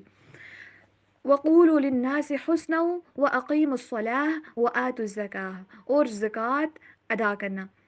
اب زکوٰۃ کیسے ادا ہوتی ہے؟ زکوٰۃ فرضی صدقہ ہے، یہ تو ہمیں پتہ ہے۔ ویسے جو نفلی صدقے ہیں تو ان کے بارے میں تو ہمیں معلوم ہے کہ کس کس کے اوپر خرچ کر سکتے ہیں، اور بلکہ اللہ تعالیٰ نے ان کو ڈیفائن بھی کیا ہے کہ مسکینوں کے اوپر خرچ کیا جا سکتا ہے، یتیموں کے اوپر خرچ کیا جا سکتا ہے۔ حدیث مبارکہ سے بھی ہمیں پتہ چلتا ہے آپ اپنی فیملی کے اوپر خرچ کر سکتے ہیں، ایون دیٹ آپ کو اپنی کوئی ضرورت ہے اپنی ذات کے اوپر خرچ کر سکتے ہیں، اس کے اوپر بھی اللہ سبحانہ وتعالیٰ نے اجر رکھا ہے۔ لیکن جو زکوٰۃ ہے نا، یہ فرض ہے اور اس کا ایک پراپر نصاب ہے۔ اگر وہ آپ کا مال، پیسے، کوئی اور جانور وغیرہ کوئی ایسی چیز ہے جو کہ اس ایکسٹینٹ تک پہنچ گئی ہے، اس نصاب کو پہنچ گئی ہے، پھر اللہ تعالیٰ نے زکوٰۃ کے مصارف بھی ڈیفائن کیے ہیں جو کہ آگے ڈیفائن ہوں گے انشاءاللہ تعالیٰ۔ تو ان مصارف کے علاوہ پھر کسی اور کو وہ دی نہیں جا سکتی، اور انہی کو ہی دی جائے گی، اور ساتھ ساتھ میں جتنا نصاب ہوگا اس کو اگر گزرے ہوئے سال اس کے اوپر گزر جائے، اس کو کمپلیٹ ہوئے ہوئے، اس نصاب کو پہنچے ہوئے، پھر وہاں پہ وہ والی زکوٰۃ ادا کی جائے گی۔ تو جس کے گھر میں اسپیشلی زیور وغیرہ پڑا ہو، یا کوئی ایسی چیز ہے جس کے اوپر بہت زیادہ مویشی وغیرہ ہیں جن کے اوپر واقعی میں زکوٰۃ لاگو ہو سکتی ہے، تو آپ ضرور کنسلٹ کیجئے علماء کرام سے اور ان سے پوچھیے کہ میرے پاس اتنا مال ہے، اس کی جو قیمت ہے پریزنٹ وہ اتنی بن رہی ہے، اور اس کے بعد پھر ہمیں گائیڈ کیجئے کہ اس کے اوپر کتنی زکوٰۃ بن رہی ہے، پھر اس کے بعد اس کے اوپر زکوٰۃ کو ادا کیا جائے۔ زکوٰۃ کو ادا کرنا ہمارے ریلیجن کے جو اہم اراکین ہیں، اسلام کے، دین اسلام کے، اس کے جو مین پلرز ہیں ان میں سے ایک یہ بھی ہے کہ نماز کے ساتھ ساتھ ادا کرنے کے ساتھ ساتھ زکوٰۃ کو بھی ادا کرنا۔ لیکن بہت سارے لوگ ایسے ہوتے ہیں جو اس چیز کو اتنی امپورٹنس نہیں دیتے، وہ کہتے ہیں کہ پتہ نہیں ہمارے پاس کتنا زیادہ مال آ جائے گا تو شاید اس کے بعد ہمارے اوپر زکوٰۃ لاگو ہو، حالانکہ شاید کہ ان کے اوپر زکوٰۃ لاگو ہو رہی ہوتی ہے۔ کیونکہ ان کے پاس کوئی ایسی چیزیں پڑی ہوتی ہیں جن کی پرائس، زکوٰۃ کی جتنی پرائس بن رہی ہوتی ہے اس کے نصاب تک ان کو پہنچ رہی ہوتی ہے۔ تو ایک تو زکوٰۃ کو ادا کرنا ضروری ہے، دوسرا یہ کہ زکوٰۃ کو ادا کرنے کی وجہ سے انسان کا مال بھی پاک ہوتا ہے۔ تو اسلام کے پلرز کو فلفل کرنے کے ساتھ ساتھ دار اسلام میں رہنے کے لیے یہ ضروری ہے، یہاں پہ سروائیو کرنے کے لیے ضروری ہے کہ جب زکوٰۃ فرض ہو جائے تو زکوٰۃ ادا کی جائے، اور اسی طرح سے زکوٰۃ ادا کرنے کی وجہ سے انسان کا مال پاک ہوتا رہتا ہے۔ ادروائز آپ اگر اپنے مال کے اندر ہم اگر ناپاکی رکھیں گے تو ہمیں پھر خلط ملط ہو جائے گا نا، سب کے پاک کون سا مال ہے، ناپاک کون سا مال ہے، اور ہم ناپاک مال کھائیں گے تو پھر ہماری عبادات کہاں سے پھر قبول ہوں گی باقی۔ اسی طرح سے سورہ توبہ کے اندر اللہ سبحانہ وتعالیٰ نے فرمایا کہ اور جو لوگ سونے اور چاندی جمع کر کے رکھتے ہیں، آج سب کو بڑا پسند ہوتا ہے نا کہ ہم یہ بھی زیور بنوا لیں، یہ بھی بنوا لیں اور ان چیزوں کو جمع کر کے رکھیں، جو لوگ، اور literally I have seen the people I've heard about the people جو کہ ان کی بچیاں بھی چھوٹی چھوٹی سی ہوتی ہیں اور ان کے لیے اس قدر سے زیورات انہوں نے بنا کے رکھے ہوتے ہیں اور ان کو یہ بھی نہیں پتہ ہوتا کہ ان کے اوپر زکوٰۃ بھی لاگو ہو رہی ہے. 3-4 بچیاں ہیں, آپ نے 4 بچوں کے زیور اتنا سارا جمع کر کے رکھا ہے, آپ خود سوچیں کہ اس کے اوپر کتنی زیادہ زکوٰۃ لاگو ہو رہی ہوگی اور آپ اس کو ادا ہی نہیں کر رہے اتنے عرصے سے. تو جو لوگ سونا اور چاندی جمع کر کے رکھتے ہیں اور اس کو اللہ تعالیٰ کے راستے میں خرچ نہیں کرتے, ان کو ایک دردناک عذاب کی خوشخبری سنا دو. جس دن اس دولت کو جہنم کی آگ میں تپایا جائے گا, پھر اس سے ان لوگوں کی پیشانیوں کو اور ان کی کروٹوں کو, یعنی کہ ان کی پیٹھوں کو, پہلوؤں کو, اور ان کی کروٹیں اور ان کے پہلو یہ داغی جائیں گی اور کہا جائے گا یہ ہے وہ خزانہ جو تم نے اپنے لیے جمع کر رکھا تھا. اللہ اکبر. اب چکھو اس خزانے کا مزہ جو تم جوڑ جوڑ کر رکھا کرتے تھے. یہ خزانہ جو انسان کما لیتا ہے یہ انسان کے لیے نہیں ہوتا. اللہ تعالیٰ کے راستے میں خرچ کریں گے, اللہ تعالیٰ مزید بڑھائیں گے مال کو, اس کو پاک بھی کر دیں گے اور برکتیں بھی عطا کریں گے. لیکن اگر ہم مال کو کماتے ہیں, مشکل ہوتا ہے مال کی محبت کے باوجود دینا, لیکن اللہ تعالیٰ کی محبت جب انسان کے پر زیادہ ہوتی ہے انسان کے اندر, اور اسے یہ پتہ ہوتا ہے کہ یہ جو مال میں خرچ کر رہی ہوں یہ اللہ تعالیٰ کا دیا ہوا ہے, اللہ تعالیٰ کا دیا اللہ تعالیٰ کے راستے میں اسی کے حکم کے اکارڈنگلی اسی کے بندوں کو دے رہی ہوں, تو اس میں مجھے کوئی مسئلہ نہیں ہونا چاہیے. تو جب انسان یہ سمجھتا ہے نا میں نے کمایا ہے, میری وجہ سے یہ ہوا ہے, وہاں سے پھر خرابی انسان کی سٹارٹ ہو جاتی ہے. اور کچھ لوگ اس قدر محبت میں شدید ہوتے ہیں کہ میرے شوہر نے مجھے دیا تھا, میں اس کے اوپر کبھی زکوٰۃ نہیں ادا کر سکتی, اور اس کو ہمیشہ جمع کر کے رکھ رہے ہوتے ہیں. تو یا کوئی کہتے ہیں کہ میرے والدین کی آخری نشانی ہے, لہٰذا میں اس کو اس کے اوپر نا اس کا چھوٹا سا پوائنٹ بھی کسی کو نہیں دے سکتی, لیکن دینا پڑتا ہے. اور اسی طرح سے صحیح بخاری کی اوتھینٹک حدیث مبارکہ ہے جو کہ حضرت ابو ہریرہ رضی اللہ عنہ روایت کرتے ہیں کہ رسول اللہ صلی اللہ علیہ وآلہ وسلم نے ارشاد فرمایا, جس شخص کو اللہ تعالیٰ نے مال دیا پھر اس نے زکوٰۃ اس میں سے ادا نہ کی. انسان کو مال مل گیا لیکن اس میں سے جو زکوٰۃ اس کے پر بن رہی تھی اگر وہ اس نے ادا نہ کی, تو قیامت کے دن اس کا وہی مال اس کے پاس بڑے زہریلے گنجے ناگ یعنی کہ سانپ کی شکل میں آئے گا. اللہ اکبر. تو گنجے ناگ کی شکل میں اس کے پاس آئے گا, اور کیسا ناگ ہوگا, اس کی دونوں آنکھوں کے اوپر 2 نقطے ہوں گے. ایسے سانپ اس بہت زیادہ زہریلا ہوتا ہے, اور یہ اس ناگ کے شدید زہریلے ہونے کی علامت بھی ہے. تو جس شخص کو اللہ تعالیٰ نے مال دیا لیکن اس نے اس مال میں سے زکوٰۃ کو ادا نہیں کیا, تو اس کے اوپر وہی مال جو اس کے پاس تھا وہ اس کے پاس ایک زہریلا گنجا اور بہت بڑا سانپ بن کے آئے گا. اس کی آنکھوں کے اوپر 2 ڈاٹس بھی ہوں گے. تو وہ کیا ہوگا کہ وہ ناگ جو ہے جو اس کا مال تھا ایکچوئل میں, وہ ناگ بن کے آ رہا ہے, وہ ناگ زکوٰۃ ادا نہ کرنے والے شخص کی گردن میں لپٹ جائے گا اور اس کے دونوں جبڑے پکڑے گا, یعنی کہ ان کو نوچے گا اور ان کو چیر دے گا اور کہے گا کہ میں تیرا مال ہوں, میں تیرا خزانہ ہوں جس کی تو نے زکوٰۃ نہیں دی تھی, آج اس کا عذاب بھگتو. اللہ اکبر. یہ مال جس کی محبت میں انسان پاگل ہوئے جا رہا ہے, دوسروں کو قتل کرنے کے لیے تیار ہے, مارنے کے لیے تیار ہے, دوسروں کو کسی بھی حد تک جانے کے لیے اخلاقیات سے جس قدر گرنا چاہے گرنے کے لیے تیار ہے, لیکن یہی مال اس کے ساتھ کیا رویہ کرنے والا ہے. اللہ اکبر. صحیح مسلم, یہ ہم صحیح بخاری کی حدیث مبارکہ دیکھ رہے تھے, صحیح مسلم کی حدیث مبارکہ بھی ایک ہے کہ جس میں حضرت زید بن اسلم رضی اللہ عنہ کہتے ہیں کہ ان کو بتایا گیا کہ انہوں نے حضرت ابو ہریرہ رضی اللہ عنہ کو یہ فرماتے سنا کہ رسول اللہ صلی اللہ علیہ وآلہ وسلم کا ارشاد ہے, کوئی سونا چاندی یا پھر جو بھی مال دولت رکھنے والا شخص ایسا نہیں ہے کہ اس کا حق یعنی کہ زکوٰۃ نہ دیتا ہو, مگر اس کا حال یہ ہوگا, یعنی کہ جس شخص کے پاس مال ہے اس کے پاس حق نہیں ہے کہ وہ دوسروں کی زکوٰۃ جو اس کو دینی ہے, دوسروں کا حق ہے اس کو اپنے پاس رکھے. اگر وہ ایسا کرتا ہے تو وہ کس حال میں ہوگا کہ جب قیامت کا دن ہوگا تو اس شخص کو عذاب دینے کے لیے اس سونے اور چاندی اور مال و دولت کی چھوٹی چھوٹی سی اور چوڑی چوڑی سی تختیاں, اللہ اکبر, کیا کیا جائے گا کہ اس سونے چاندی اور جو مال و دولت اس نے جمع کر رکھا ہے اس کی چوڑی چوڑی تختیاں بنا دی جائیں گی, اور پھر ان کو جو تختیاں بنائی گئی ہیں ان کو جہنم کی آگ پر تپایا جائے گا, ان کے خوب گرم کیا جائے گا. دیکھیے کہ سونا جب گرم ہوتا ہوگا یا دھاتیں ہیں جب گرم ہوتی ہیں کس قدر یہ شدید گرم ہوتی ہوں گی. پھر کیا جائے گا کہ جس شخص نے زکوٰۃ ادا نہیں کی تھی اس شخص کی کروٹ ان کے پہلوؤں کے اوپر, پیشانیوں کو, پھر اور اس کی پشتوں کو ان کے ساتھ داغا جائے گا. اللہ اکبر. اور جب یہ تختیاں ٹھنڈی ہونے لگیں گی تو ان کو دوبارہ سے آگ میں گرم کیا جائے گا، ان کو دوبارہ سے تپا کر گرم کیا جائے گا، اور یہ کام اس دن ہوگا جس کی مقدار 50,000 سال کے برابر ہوگی. یعنی کہ قیامت کے دن یہاں تک کہ جب بندوں کا فیصلہ ہو جائے گا تو اسے جنت یا جہنم کا راستہ دکھایا جائے گا. اللہ اکبر. یعنی کہ ابھی اس کے باقی اعمال کا حساب کتاب ہوا ہی نہیں ہے، یہ پوچھا ہی نہیں گیا کہ وہ جنت میں جائے گا یا جہنم میں. ابھی اس کے بارے میں کچھ ڈیسائیڈ نہیں ہوا، ابھی وہ اللہ کے سامنے حاضر نہیں ہوا، اس سے پہلے ہی اس کے ساتھ یہ معاملہ شروع ہو گیا ہے. تو زکوٰۃ کو نہ ادا کرنا لوگ کس قدر معمولی سمجھتے ہیں. خود کو بھی سمجھائیے، خود بھی دیکھیے، اور اگر آپ کے آس پاس کے لوگ ہیں جو آپ کے والدین، بہن بھائی جو شادی شدہ ہیں اور جو غیر شادی شدہ ہیں، ان کے پاس اگر اس قدر مال ہے جو زکوٰۃ کے نصاب کو پہنچ رہا ہے تو اس کو پھر آپ ادا کیجیے. یہ تھے وعدے جو بنی اسرائیل سے لیے گئے تھے. وَإِذْ أَخَذْنَا مِيثَاقَ بَنِي إِسْرَائِيلَ لَا تَعْبُدُونَ إِلَّا اللَّهَ. اللہ کے علاوہ کسی کی عبادت نہیں کرنی. الحمدللہ یہ ہم سے بھی یہ عہد لیا گیا ہے. تو ہم نے آج کے بعد اللہ کے علاوہ کسی کی عبادت نہیں کرنی، اللہ کے ساتھ کسی کو شریک نہیں کرنا، کسی سے تعریف کی امید یا تنقید سے ڈرتے ہوئے ہم نے کوئی بھی نیک عمل اس لیے نہیں کرنا. نمبر 2، والدین کے ساتھ احسان کرنا ہے. نمبر 3، رشتہ داروں کے ساتھ احسان کرنا ہے. نمبر 4، یتیموں کے ساتھ احسان کرنا ہے. نمبر 5، مساکین کے ساتھ احسان کرنا ہے. نمبر 6، لوگوں سے اچھی بات کہنی ہے. نمبر 7، نماز کو قائم کرنا ہے. نمبر 8، زکوٰۃ کو ادا کرنا ہے.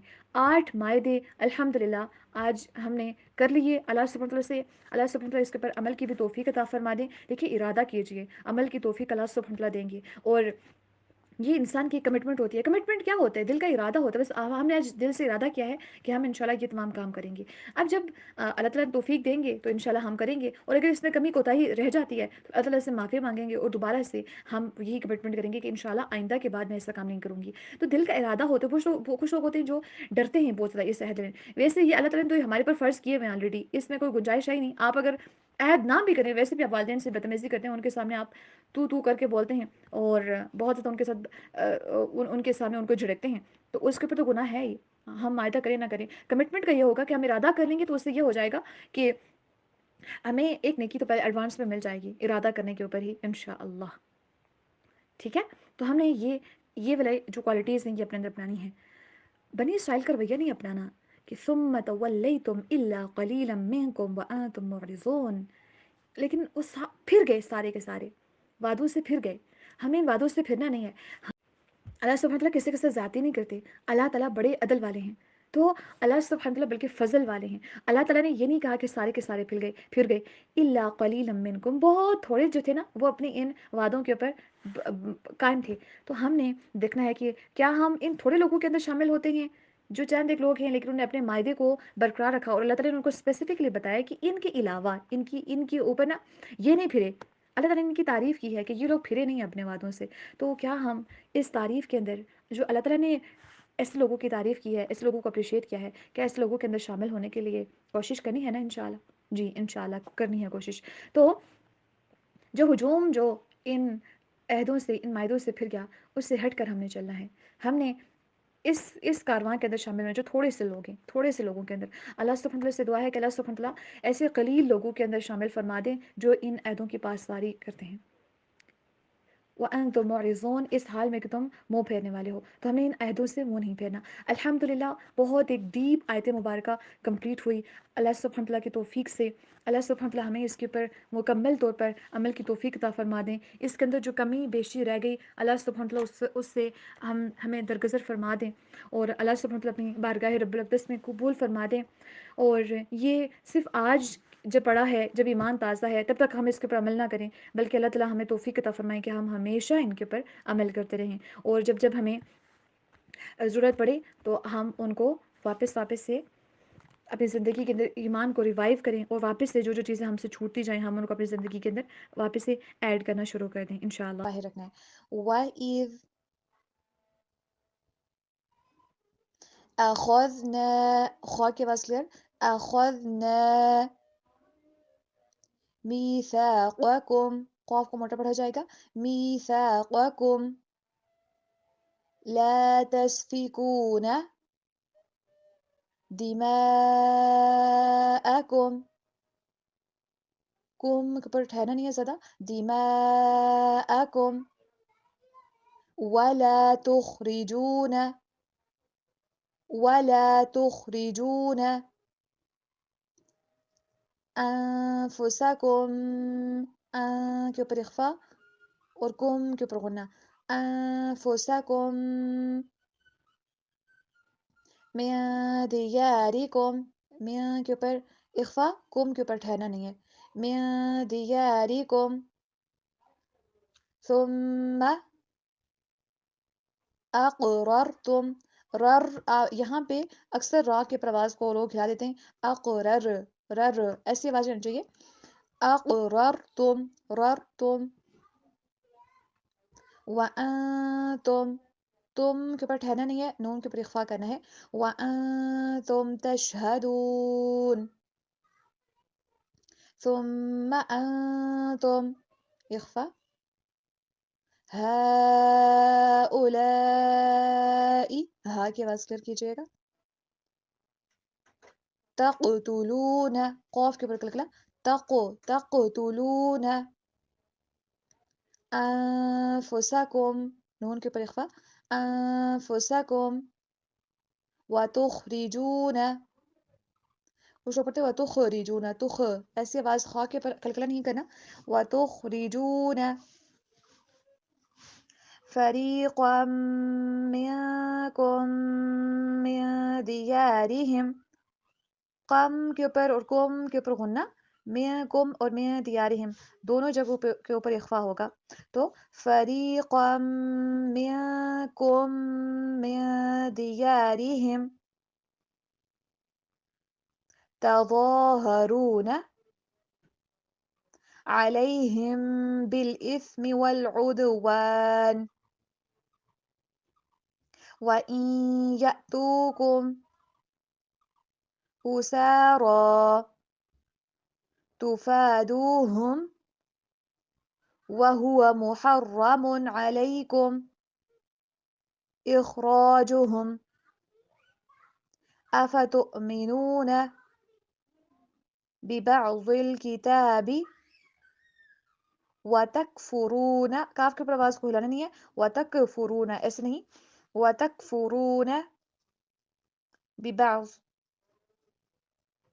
فما جزاء من يفعل ذلك منكم، اخفا کیجئے، الا خزي، یوں کے اوپر بھی اخفا، فی الحیاة الدنیا ویوم القیامة یردون الى اشد العذاب، با کے اوپر کلکلا، عذاب،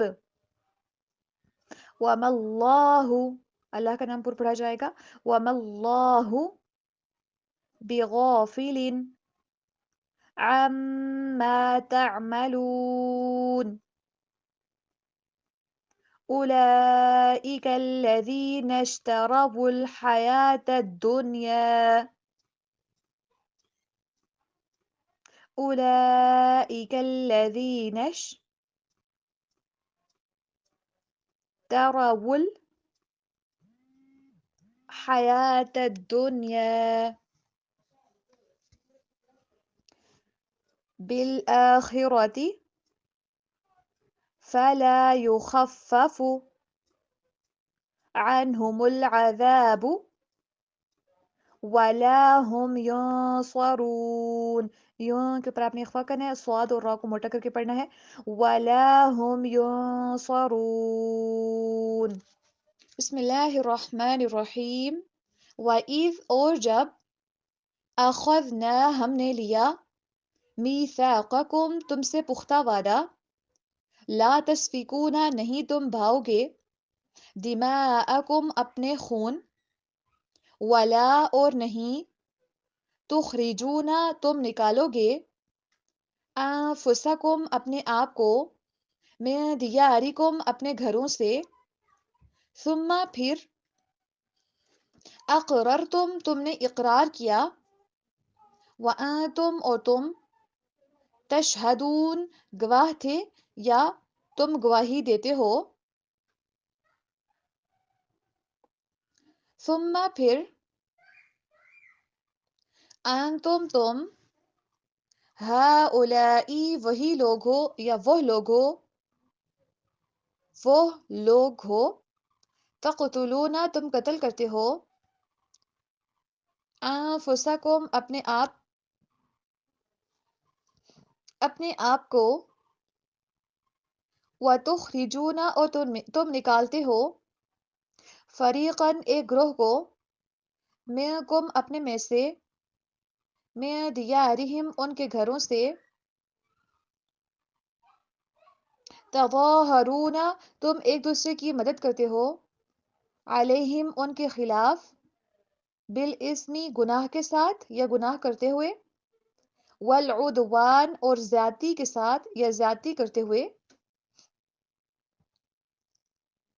وَإِن يَأْتُوكُمْ اور اگر وہ آئیں تمہارے پاس، اسارا قیدی بن کر، تفادوہم تو تم ان کا فدیہ دیتے ہو، وہوا حالانکہ محرم حرام کیا گیا، علیکم تم پر، اخراجہم ان کو نکلوانا یا ان کا نکالنا، افتؤمنون کیا پھر تم ایمان لاتے ہو، ببعض الکتابی کتاب کے ایک حصے پر، وتکفرون اور تم کفر کرتے ہو، ببعض ایک حصے کا، فما جزاء پھر نہیں ہے بدلہ، من اس کا جو، یفعلو کرتا ہے یا کرے گا، ذالک ایسا، منکم تم میں سے، الا خزی سوائے رسوائی کے، فی الحیات الدنیا دنیا کی زندگی میں بھی یا دنیا کی زندگی میں، ویوم القیامہ اور قیامت کے دن، یردون وہ لوٹائے جائیں گے، الی اشد العذاب سخت عذاب کی طرف، وما اللہ اور نہیں ہے اللہ تعالی، بغافل بے خبر، عما اس سے جو، تعملون تم کرتے ہو، اولئک یہی لوگ ہیں، اولئک الذین یہی وہ لوگ ہیں، اشتروا جنہوں نے خریدی، الدنیا دنیا کی زندگی، بالآخرہ آخرت کے بدلے میں، فلا یخفف پھر نہ ہلکا کیا جائے گا یا پھر نہیں ہلکا کیا جائے گا، عنہم ان سے، العذاب عذاب، ولا ہم اور نہ ہی وہ، ینصرون مدد کیے جائیں گے، یا پھر ایسے بھی کر سکتے ہیں، ولا ہم اور نہ ہی ان کی، ینصرون مدد کی جائے گی۔ جیسے کہ اس رکوع کے سٹارٹ سے ہی ہم نے دیکھا کہ اللہ سبحانہ وتعالیٰ نے کس کس طرح سے عہد لیے تھے بنی اسرائیل سے، اور بنی اسرائیل نے پختہ وعدہ کیا تھا کہ ہاں یہ ہم کام کریں گے، سمعنا و اطعنا، لیکن بعد میں پھر وہ اعراض کرنے والے تھے، منہ پھیرنے والے تھے، لیکن سارے کے سارے ثم تولیتم وہ پھر گئے تھے، اور صرف چند ایک جو تھے وہ ان وعدوں کے اوپر کاربند تھے۔ یہی وعدے ہم سے بھی لیے گئے ہیں کہ ہم نے ان وعدوں کی پاسداری کرنی ہے، جو کہ ہم نے 83 نمبر آیت کے اندر الحمدللہ جو عہد کور کیے ہیں، تو ہم نے ان سے پھرنا نہیں ہے، ہم نے بنی اسرائیل کی طرح اعراض نہیں کرنا۔ یہاں پہ ایک اور عہد، ایک اور معاہدے کا تذکرہ ہے آیت نمبر 84 کے اندر، وَإِذْ أَخَذْنَا مِيثَاقَكُمْ لَا تَسْفِكُونَ دِمَاءَكُمْ وَلَا تُخْرِجُونَ أَنفُسَكُمْ مِنْ دِيَارِكُمْ ثُمَّ أَقْرَرْتُمْ وَأَنْتُمْ تَشْهَدُونَ۔ اب ان سے وعدہ کون کون سا لیا گیا تھا؟ نمبر 1، لا تسفکون دماءکم، اپنوں کے خون نہیں بہانے، ولا تخرجون انفسکم، اور جو اپنے پیارے ہیں ان کو اپنے گھروں سے نکالنا نہیں ہے۔ لیکن انہوں نے کیا کیا کہ اقرار تو کیا، اور اس چیز کے وہ گواہ بھی تھے کہ وہ اس بات کا اقرار کر چکے تھے۔ آج ہمارے اوپر بھی دوسروں کا خون حرام ہے، کسی کو ناحق قتل کرنا ہمارے لیے بھی جائز ہماری شریعت کے اندر بھی نہیں ہے۔ اگر دیکھا جائے تو کس قدر ہماری سوسائٹی کے اندر قتل ہو رہے ہیں، کسی کی حرمت کو پامال کرنے کے سے اس کا قتل ہو رہا ہے، اور گھروں سے نکالنا بھی دوسروں کو، یہ بھی ہماری سوسائٹی کے اندر بہت زیادہ کامن ہے۔ ہم پہلے سنا کرتے تھے بہت دور سے کہ کسی بھائی نے دوسرے بھائی کو قتل کر دیا، کسی ماں نے اپنے بچوں کو قتل کر دیا، کسی باپ نے اپنے بیٹے کو قتل کر دیا۔ ایسی سٹوریز جب ہم سنتے تھے، بڑا خوف بھی کھاتے تھے اور حیرت کا بھی اظہار کرتے تھے کہ آج کل کی سوسائٹی میں بھی ایسا ہوتا ہے کیا؟ یہ تو بہت جاہلوں کی باتیں ہیں، بلکہ عرب سوسائٹی کے اندر تو ایسا ہوتا تھا کہ بچوں کو زندہ دفن کر دیا جاتا تھا۔ تو اپنوں کو قتل کرنا منع کیا گیا، اس کام سے روکا گیا اور پختہ عہد دیا گیا کہ تم اپنے اپنے لوگوں کو قتل نہیں کرو گے۔ اس کے پیچھے ایک بیک گراؤنڈ سٹوری ہے، جو یہودیوں کے 3 قبائل تھے، ان کے بارے میں بھی انشاءاللہ ہم دیکھیں گے۔ بٹ اگر جنرلی اوورآل دیکھیں تو کیا آج کل کی سوسائٹی میں قتل کامن نہیں ہو چکے؟ ہم اگر اپنی آس پاس کے لوگوں کے اندر دیکھیں، وہ بھی کیا ایسے کاموں کا ارتکاب نہیں کر رہے ہوتے؟ اسپیشلی جو آج کل کی فیمیلز ہیں، اور جو ویسٹرن کنٹریز نے ابارشن کا سسٹم انٹروڈیوس کروایا ہے، اور اس کو اپنا حق سمجھ کے اپنے بچوں کی جان نہیں لے رہی ہوتی،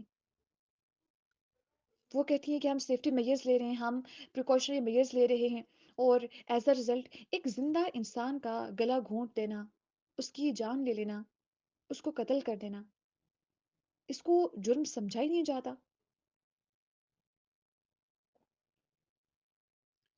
یہ ہماری سوسائٹی کے اندر یہ چیز بہت زیادہ کامن نہیں ہو گئی؟ اس چیز کے اوپر ضرور غور کیجیے گا۔ آپ کو اپنے آس پاس بھی بہت سی ایسی فیمیلز نظر آئیں گی، یا ایسے میلز نظر آئیں گے جو فیمیلز کو کہتے ہوں گے کہ ہمیں اب مزید اولاد نہیں چاہیے، جس کی وجہ سے وہ سارے سسٹمز کو کلوز کروا دیتے ہیں، اور یہ بھی اولاد کو قتل کرنے کے برابر ہی ہے۔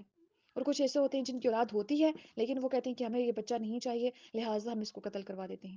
کچھ ایسے ہوتے ہیں جو کہتے ہیں کہ ہمیں بچی چاہیے تھی، بچہ کیوں ہے، یا بچہ چاہیے تھا، بچی کیوں ہے، تو اس کو قتل کروا دیتے ہیں۔ اور ان کے ذہن میں یہ بھی نہیں ہوتا کہ ہم کسی کو قتل کروا رہے ہیں، وہ تو اسے نارمل سمجھتے ہیں۔ دیکھیں کہ ایک انسان، ایک جان جس نے اس دنیا کے اندر آنا تھا، اس نے پتہ نہیں اس کائنات کے اوپر کیسے کیسے کام کرنے تھے، اس نے کہاں سے رزق تلاش کرنا تھا، کہاں پہ اس کے رشتے بننے تھے، کہاں کہاں پہ اس کی کہاں کہاں تک نسلیں آگے چلنی تھیں، کہاں کہاں اس نے موو کرنا تھا، اس کو دنیا میں آنے سے پہلے ہی اس کا خون کر دیا جائے، کہ یہ قتل نہیں ہے؟ یہ تو بہت سنگین قتل ہے۔ ہم نے اگر اپنی سوسائٹی کے اندر ایسے لوگ، اگر ایسے فیمیلز میلز کو بھی نظر آتے ہیں، ہم نے ان کو اس چیز سے روکنا ہے۔ کہتے ہیں بچے دو ہی اچھے، جبکہ اسلام کی تعلیمات بالکل اس کے ٹوٹلی اپوزٹ ہیں۔ لٹرلی ہمیں ہماری کلاس کے اندر ہی ہمارے اسٹوڈنٹس میں سے ایک فیمیل تھیں جنہوں نے ایسا کام کروایا، اور اس کے بعد وہ بہت زیادہ تکلیف کے اندر تھی، بہت رو رہی تھی۔ ایک بچے کا قتل کر کے وہ کہتی ہیں کہ شاید اس کی پیدائش ہو جاتی اتنی تکلیف نہیں ہوتی جس قدر میں ابھی تکلیف کے اندر مبتلا ہوں۔ صرف وہی نہیں، ہماری آس پاس کے سوسائٹی کے اندر میں نے پرسنلی لوگوں کو دیکھا ہے جو کہ ایسے کام کر رہے ہیں۔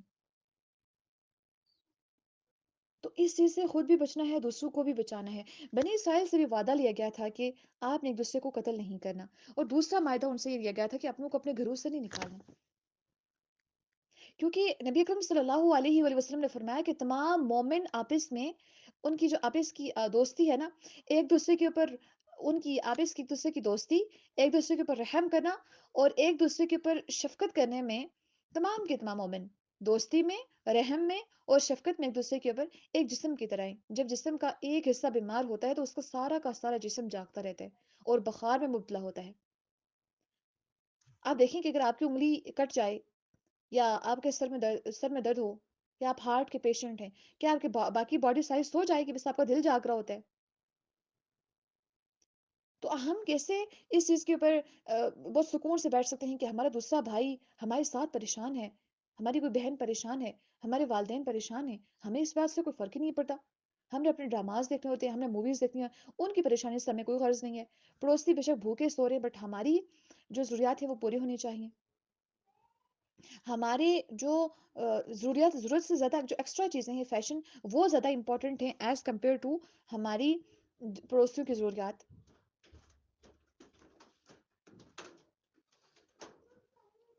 تو ان سے یہ جو 4 عہد لیے گئے تھے کہ قتل نہیں کرنا، گھروں سے نکالنا بھی نہیں ہے، ایک دوسرے کے خلاف مدد بھی نہیں کرنی ہے، اور فدیہ دے کے جب آئیں تو چھڑا دینا ہے۔ 4 ان سے معاہدے لیے گئے تھے جو نیکسٹ آیت مبارکہ ہے، کیونکہ آج کی کلاس تھوڑی سی لمبی ہو رہی ہے، اس کو ہم یہاں پہ کلوز کرتے ہیں۔ 85 جو آیت ہے اس کے اندر ہمیں پتہ چلے گا کہ یہ بیسیکلی آیت کن لوگوں کے بارے میں نازل ہوئی تھی۔ مدینہ کے اندر یہودیوں کے جو قبیلے رہتے تھے نا، ان کے اندر بڑی لڑائی جھگڑے عرب کے اندر چلتے رہتے تھے، تو ان کے حوالے سے تھا۔ اور پھر دیکھیں گے انشاءاللہ کہ وہ کس طرح سے ایک دوسرے کے خلاف مدد کیا کرتے تھے، کس طرح سے اپنوں کو قتل بھی کیا کرتے تھے۔ پھر جب قیدی بن کے اپنے ہی ان کے پاس آتے تھے، ان کو فدیہ دے کے چھڑاتے تھے، اور یہ کہتے تھے کہ ہمیں اللہ نے حکم دیا کہ ہم فدیہ دے کے چھڑائیں۔ پہلے تو ان کا قتل کرنا اللہ تعالیٰ نے حرام کیا ہوا تھا، ان کو گھروں سے نکالنا بھی حرام کیا ہوا تھا۔ پہلے 2 معاہدے توڑ کے جب فدیہ کی بات آتی تو تیسرا معاہدہ مانتے تھے، تو اللہ تعالیٰ نے فرمایا کہ کیا تم کتاب کے ایک حصے کے اوپر ایمان لاتے ہو، دوسرے حصے کا کفر کرتے ہو؟ ایسا کریں گے تو دنیا کے اندر بھی رسوائی ہے، اور آخرت کے اندر بھی سخت عذاب کی طرف لوٹایا جائے گا۔ اس کو ہم انشاءاللہ ڈیٹیل کے اندر دیکھیں گے۔ آج کے اتنا ہی، اللہ تعالیٰ سے دعا ہے کہ اللہ سبحانہ وتعالیٰ ہمیں سمجھ کر قرآن کو اس کے اوپر پڑھنے کی اور اس کے اوپر عمل کرنے کی توفیق عطا فرما دیں، اور اسپیشلی جو ماڈرنزم کے نام کے اوپر، یا پتہ نہیں ہیلتھ کیئر کے نام کے اوپر، یا کس چیز کے اوپر، یا کس چیز کو ذہن میں رکھتے ہوئے جو آج کل سوسائٹی کے اندر قتل ہو رہے ہیں، پھر اوور آل چھوٹی چھوٹی سی بات کے اوپر بھائی نے اٹھ کے بہن کو قتل کر دیا۔ کتنے سارے کیسز پاکستان کے اندر یہ رجسٹر ہو رہے ہوتے ہیں کہ آج ماں نے اپنے بچوں کو آگ لگا کے ان کو قتل کر دیا، کتنے سارے بچوں کو پھینک دیا پانی کے اندر، دریا کے اندر بہا دیا۔ کتنے سارے ایسے لوگ ہوتے ہیں جو پالیٹکس کے اندر آ کے ایک دوسرے کی دشمنی کے اندر ایسا کام کر جاتے ہیں، اور کتنا ایسا ہوتا ہے کہ سمجھ آتی ہے کہ بس بھائی نے بہن کو شوٹ کر دیا، یا بہن نے بھائی کو شوٹ کروا دیا، یا بہن نے کسی کے ساتھ مل کے بھائی کو قتل کروا دیا۔ یہ ساری چیزیں ہمارے اوپر حرام ہیں۔ ہم دیکھیں گے انشاءاللہ کہ کسی ایک جان کو قتل کرنا کس طرح سے پوری انسانیت کو قتل کرنے کے برابر ہے۔ ایک ماں جو اپنے بچے کو ابارٹ کرواتی ہے، اس کو مروا دیتی ہے، ایک بچے کو نہیں بلکہ ایک پوری کی پوری انسانیت کو قتل کر دیتی ہے وہ۔ اس سے ایک انسان جو کسی کو قتل کرتا ہے، پوری کی پوری انسانیت کو قتل کرتا ہے۔ اور آگے ہم انشاءاللہ قرآن مجید کے اندر بھی دیکھیں گے ہم کہ کن لوگوں کے اوپر اللہ تعالیٰ غضبناک ہوتا ہے، جو قتل کرتے ہیں ناحق کسی کو، ان کے اوپر بھی اللہ تعالیٰ کا غضب نازل ہوتا ہے۔ تو ہم تو روزانہ سورۃ الفاتح میں دعا کرتے ہیں کہ الہی ہمیں ایسے لوگوں میں شامل نہ کیجیے گا جن کے اوپر آپ کا غضب ہوا ہے۔ اللہ سے دعا ہے کہ اللہ سبحانہ وتعالیٰ ہمارے صغیرہ اور کبیرہ گناہوں کو معاف فرما دیں، ہمارے ہمیں اپنے والدین کے لیے صدقہ جاریہ بنا دیں، ہمیں قرآن کو ہمارے لیے صدقہ جاریہ بنا دیں، قرآن کو قیامت کے روز ہمارے لیے باعث حجت بنا لیں، عذاب قبر سے بچنے کے لیے قرآن ہماری مدد کرے۔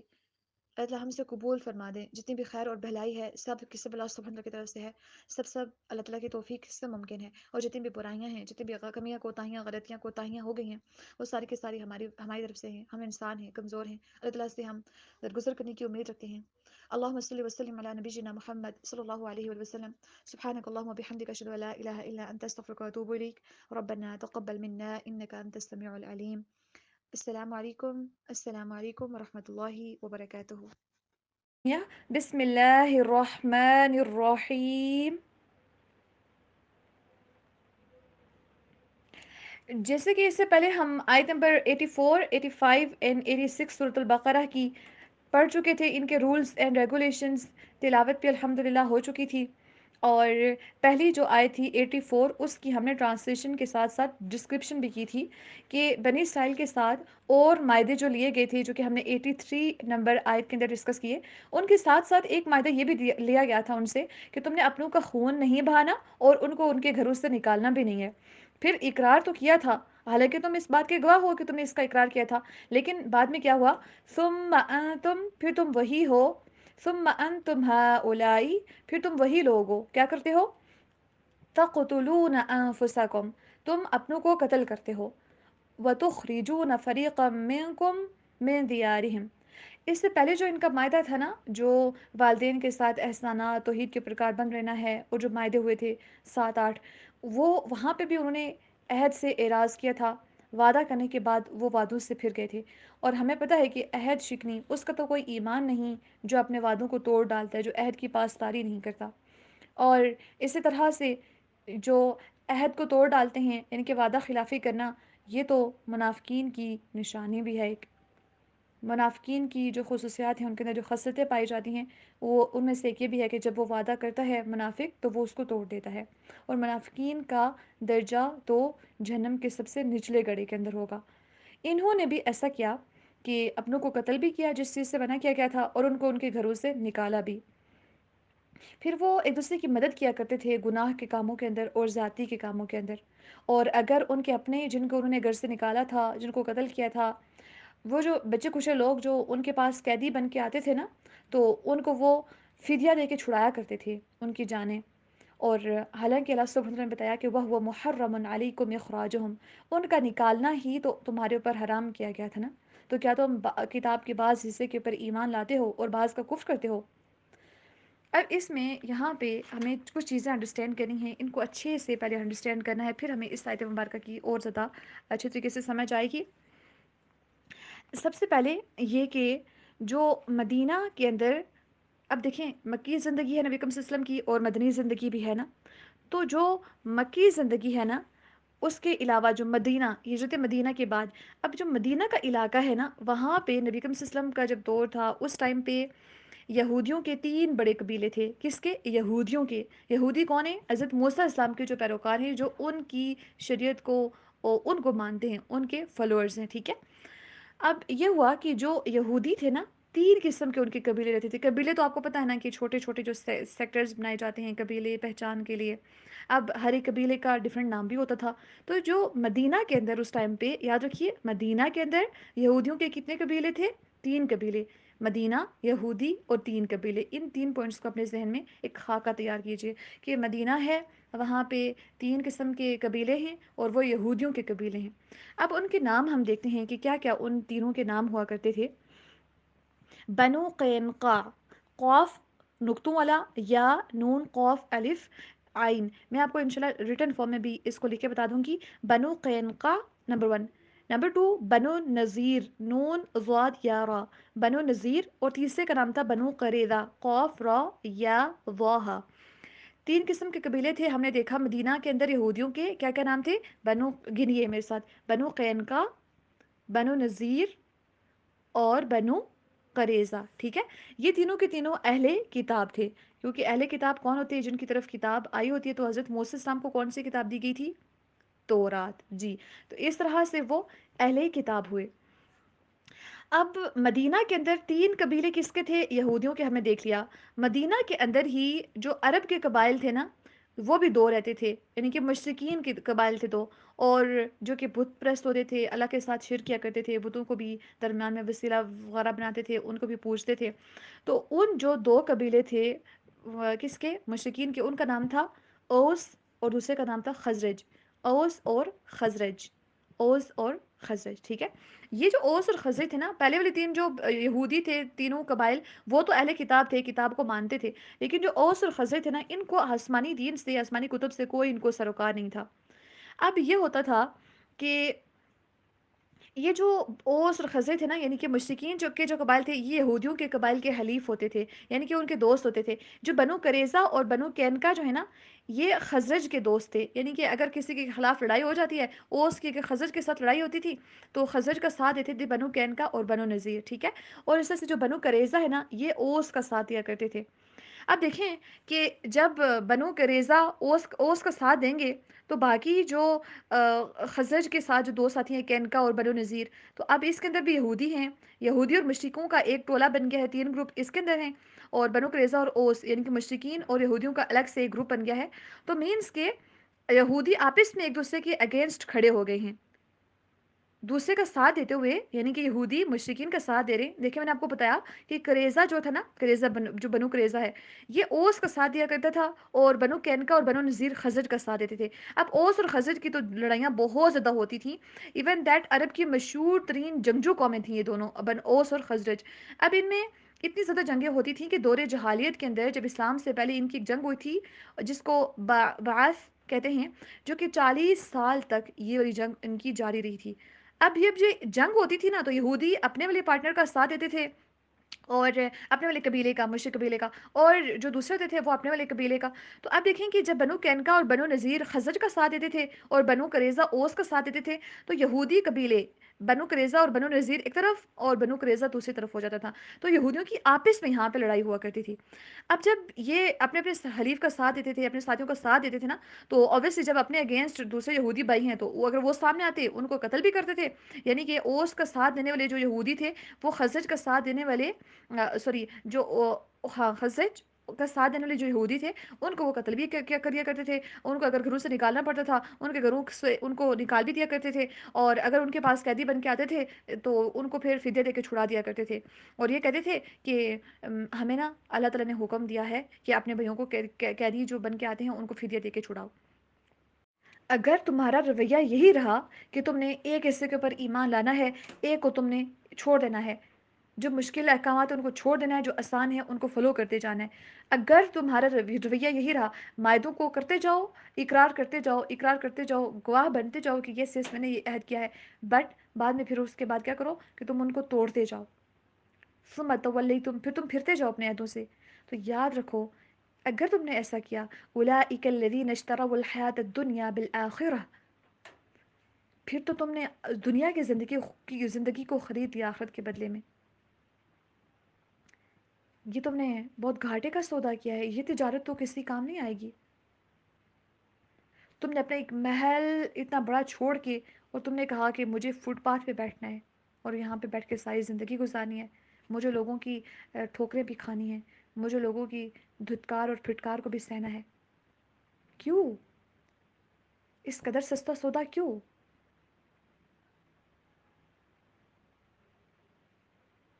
فلا يخفف عنهم العذاب ولا هم ينصرون, اس کے بعد پھر کوئی عذاب ہلکا نہیں کیا جائے گا, کوئی مدد بھی نہیں کی جائے گی.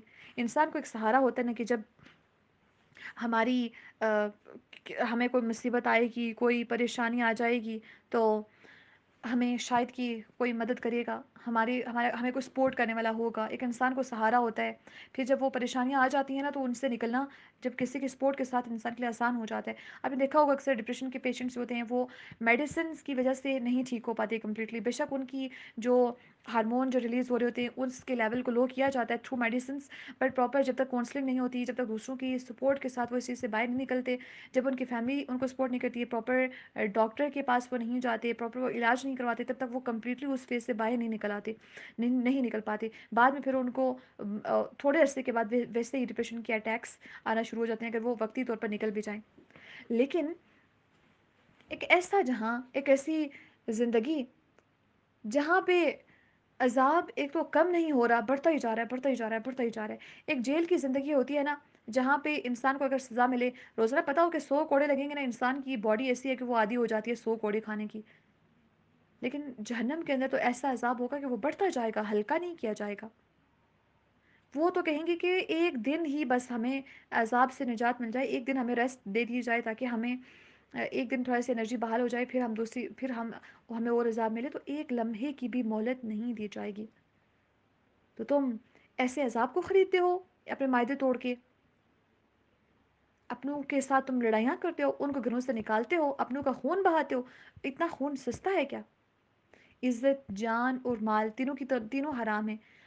کچھ انسانوں کا قتل گلا گھونٹ کے نہیں کرتے, وہ ان کو شوٹ کر کے نہیں کرتے, وہ ان کو ذبح کر کے نہیں کرتے, ان کی عزتوں کا خون کرتے ہیں, ان کی حرمتوں کا خون کر لیتے ہیں. وہ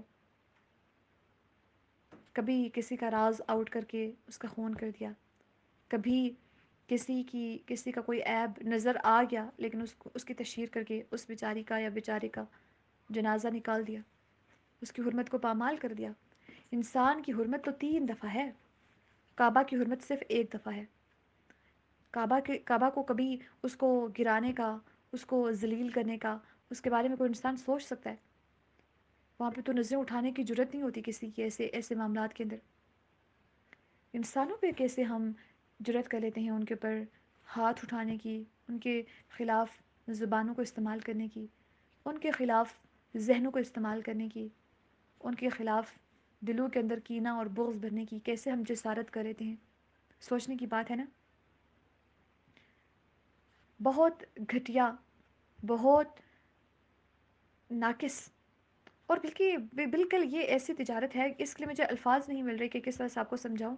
انتہائی انتہائی انتہائی نقصان والا سودا ہے جو ایسے انسان کرتے ہیں کہ آخرت کو کمپرومائز کر لیتے ہیں دنیا کے بدلے میں, دنیا کو لے لیتے ہیں, آخرت کو چھوڑ دیتے ہیں.